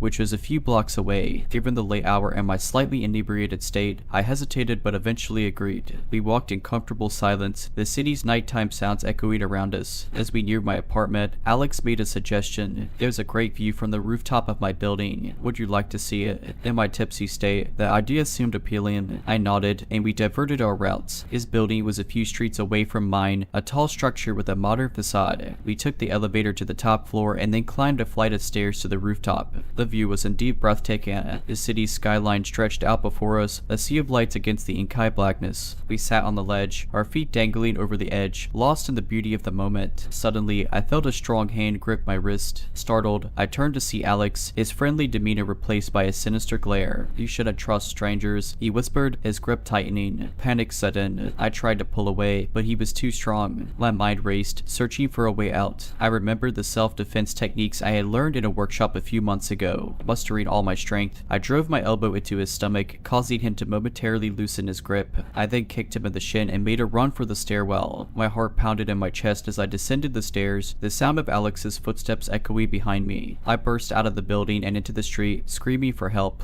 A passing patrol car heard my cries and came to my aid. The police apprehended Alex, who, as it turned out, had a history of assault and had been on probation. They commended me for my quick thinking and bravery. In the aftermath, I grappled with a mix of emotions: relief at my narrow escape, anger at Alex for his actions, and guilt for letting my guard down. I sought therapy to process the trauma and joined a support group for survivors of assault. The weeks following the incident were a blur. My friends and family rallied around me, offering support and comfort. My apartment, once a haven, now felt tainted with the memory of that night. I decided to move, finding a new place in a different part of the city. Work became my refuge. I immersed myself in projects, using them as a distraction from the trauma. My colleagues, aware of my ordeal, were understanding and supportive. They often checked in on me, offering words of encouragement and ensuring I felt safe. One day, as I was leaving the office, I was approached by a journalist from a local newspaper. She had heard about my story and wanted to interview me. Initially hesitant, I eventually agreed, seeing it as an opportunity to raise awareness about personal safety. The article was published a week later, detailing my experience and highlighting the importance of self-defense training. The response was overwhelming. I received messages from strangers thanking me for sharing my story and expressing their admiration for my courage. Encouraged by the positive feedback, I decided to take things a step further. I collaborated with a local self-defense instructor and organized workshops for women in the community. The sessions covered basic techniques, situational awareness, and the psychological aspects of self-defense. The workshops were a hit, with participants ranging from college students to elderly women. The sense of empowerment and camaraderie was palpable. Many shared their personal experiences, finding solace in the knowledge that they weren't alone. As months turned into years, my life began to regain a semblance of normalcy. The memories of that night faded, replaced by new, happier ones. But the impact of the experience remained, shaping my outlook on life and my sense of purpose. I founded a non-profit organization, Empower Her, dedicated to promoting personal safety and empowerment for women. We expanded our workshops, partnering with schools, colleges, and corporations. We also launched a helpline, offering support and resources to victims of assault. One of the most rewarding aspects of my work was the stories of impact. I received countless letters and emails from women who had attended our workshops, sharing how the training had helped them in real-life situations. Their testimonials were a testament to the importance of our mission. Looking back, I realized that while the encounter with Alex was undoubtedly the darkest chapter of my life, it also led me to my life's purpose. It taught me the value of resilience, the power of community, and the importance of turning adversity into advocacy. Today, as I stand in front of a room full of eager participants, ready to embark on another workshop, I'm filled with gratitude. Gratitude for the second chance at life, for the opportunity to make a difference, and for the knowledge that even in our darkest moments, there's always a glimmer of hope.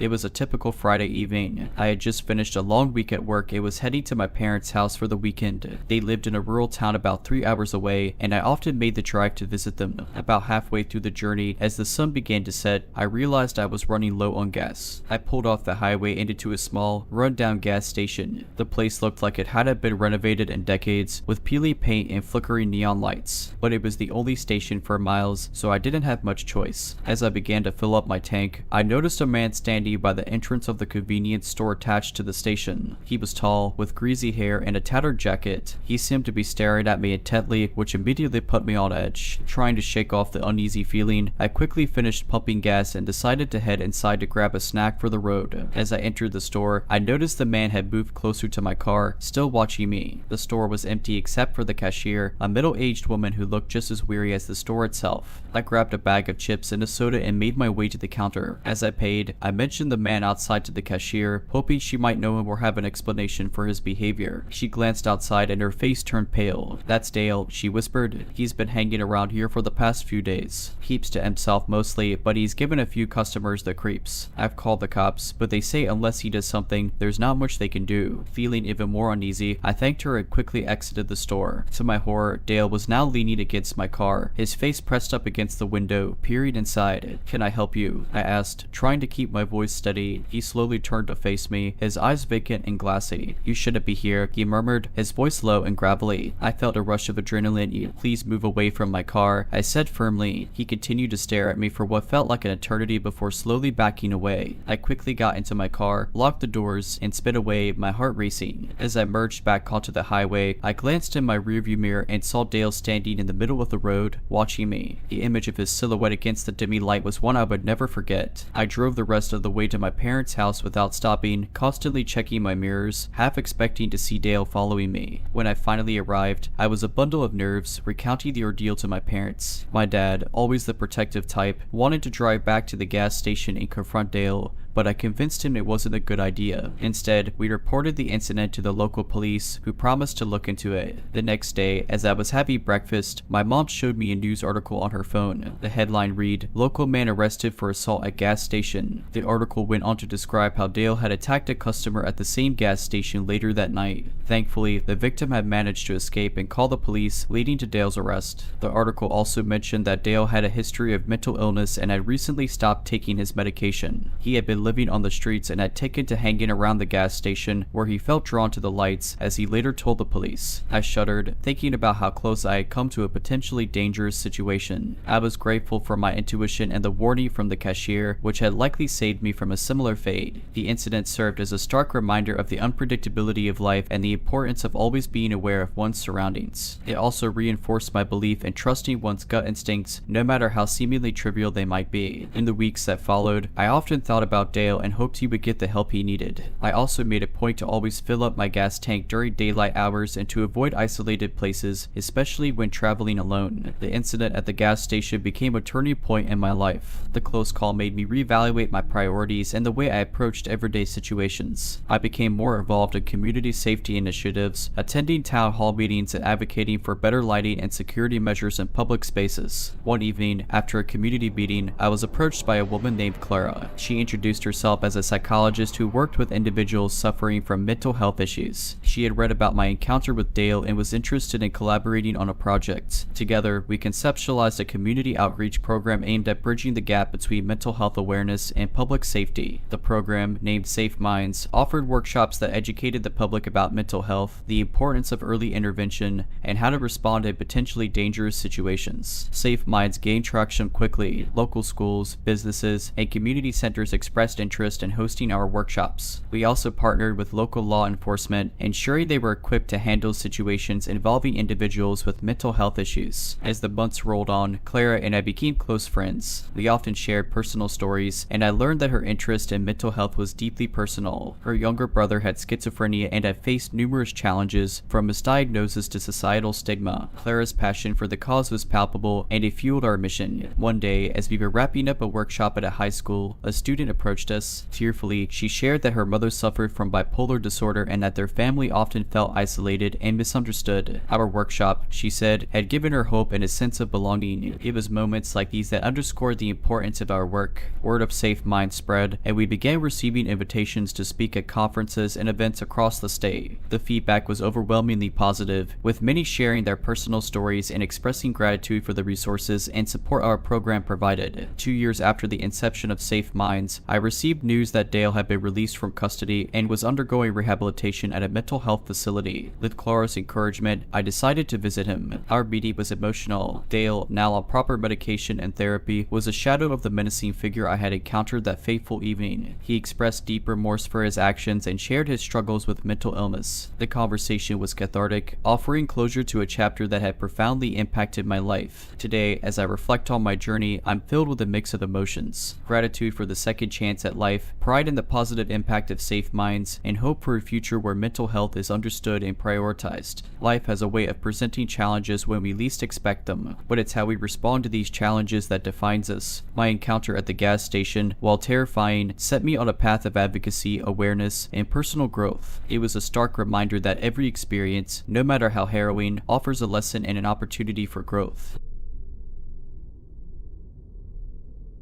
I've always enjoyed my trips to Target. There's something about the store's organized layout and the variety of products that makes shopping there a pleasant experience. But one evening, my routine trip turned into an ordeal I'd never forget. It was a Thursday evening, around 7 p.m. The store was relatively empty, with only a few shoppers scattered throughout. I had a short list of items to pick up: some toiletries, a birthday card for my niece, and a new pair of headphones. As I was browsing the headphones section, I felt a presence behind me. I turned around and saw a man, probably in his late 40s, staring intently at the headphones. He had greasy, unkempt hair, a scruffy beard, and wore a tattered jacket despite the warm weather. I gave him a polite nod and continued browsing, but I couldn't shake off the feeling that he was watching me. I decided to move on to the toiletries section, hoping to shake off the uneasy feeling. But as I walked down the aisle, I noticed the man was following me. He kept a distance, but it was clear he was tailing me. I tried to convince myself that it was just a coincidence, but my gut told me otherwise. To test my theory, I made a sudden turn into the toy section, a place I had no intention of visiting. Sure enough, he followed. I felt a chill run down my spine. I decided to confront him. "Can I help you?" I asked, trying to sound firm. He looked taken aback, his eyes darting around. "Just shopping," he mumbled, avoiding eye contacts. I decided to head to the front of the store, hoping to find a security guard or an employee. But as I walked, I noticed the man was no longer following me. I felt a momentary sense of relief, thinking he had given up. I quickly grabbed a birthday card and made my way to the checkout. As I was paying, I glanced towards the store's entrance and saw the man again. He was talking to another man who looked equally disheveled. They both kept glancing in my direction. Panic set in. I decided to ask the cashier for help. "Excuse me," I whispered. "Those two men by the entrance have been following me around the store. I'm really scared." The cashier, a young woman probably in her early 20s, looked concerned. "Stay here," she said, picking up the store phone. Within minutes, 2 security guards approached the men. I watched from a distance as they spoke. The men seemed agitated, pointing in my direction. After what felt like an eternity, the guards escorted the men out of the store. The cashier, whose name tag read Mia, came over to me. "Are you okay?" she asked. I nodded, still shaken. "Thank you," I whispered. Leah explained that the 2 men were known to the store's security. They had been caught shoplifting multiple times and had been banned from the premises. She suspected they were up to no good tonight. I thanked Mia and the security guards profusely. They offered to escort me to my car, which I gratefully accepted. As we walked out, I noticed a beat-up van parked near the entrance. The 2 men were inside, watching me. The security guards made sure I got into my car safely and waited until I drove off. That night, I lay in bed, replaying the events over and over. I was grateful for Mia and the security guards, but I couldn't shake off the feeling of being watched. I decided to report the incident to the local police, just in case. A few days later, I received a call from a detective. He informed me that the 2 men had been arrested for a series of burglaries in the area. They had been using the Target parking lot as a base to scout potential victims. I was horrified to think of what could have happened if I hadn't trusted my instincts. A few weeks after the incident, I decided to drop by Target again. This time, I went during the day, thinking it would be safer. As I entered the store, I was greeted by familiar faces. Mia was at the checkout, and she gave me a warm smile. "Hey, good to see you back," she said. "Thanks, Mia. I couldn't stay away for too long," I replied, trying to sound upbeat. I went about my shopping, feeling a sense of normalcy, but every so often, I'd catch myself glancing over over my shoulder, half expecting to see those two men lurking in the shadows. The trauma of that night still lingered. As I was browsing the home goods section, a store announcement came on. Attention shoppers, we'd like to remind everyone to always be aware of your surroundings and report any suspicious activity to our staff. Your safety is our top priority. I felt a pang of gratitude. It was clear that the store had taken the incident seriously and was making efforts to ensure the safety of its customers. Later, as I was checking out, Mia pulled me aside. Hey, I wanted to let you know that after what happened, the store has ramped up its security measures. We've installed more cameras, and there's always a security guard on duty now. I nodded, appreciating the store's efforts. Thank you, Mia. It means a lot. She smiled, just doing our part. And remember, always trust your gut. I left the store feeling a renewed sense of confidence. The world can be a scary place, but there are also good people out there, like Mia, who are willing to step up and help when needed. Over the next few months, I made a conscious effort to overcome my fear. I attended a self-defense class, started carrying pepper spray, and always made sure to park in well-lit areas. I also became more vigilant, always being aware of my surroundings. One day, as I was leaving Target, I noticed a woman looking anxious. She kept glancing around nervously and seemed hesitant to walk to her car. Remembering my own experience, I approached her. Hey, are you okay? I asked. She looked up, startled, and yeah, I thought I saw someone following me earlier. I nodded, understanding her fear. Would you like me to walk you to your car? She looked relieved. Yes, please. Thank you. As we walked to her car, I shared my own experience with her. She listened intently, nodding and understanding. It's so scary, she said, but I'm glad there are people like you who are willing to help. I smiled. We have to look out for each other. That day, I realized that while we can't control the actions of others, we can choose how we respond. By being vigilant, trusting our instincts, and looking out for one another, we could create a safer environment for everyone. And while I'll never forget that fateful night in aisle 7, I've also learned that fear doesn't have to control us. With the right mindset and support, we can overcome anything.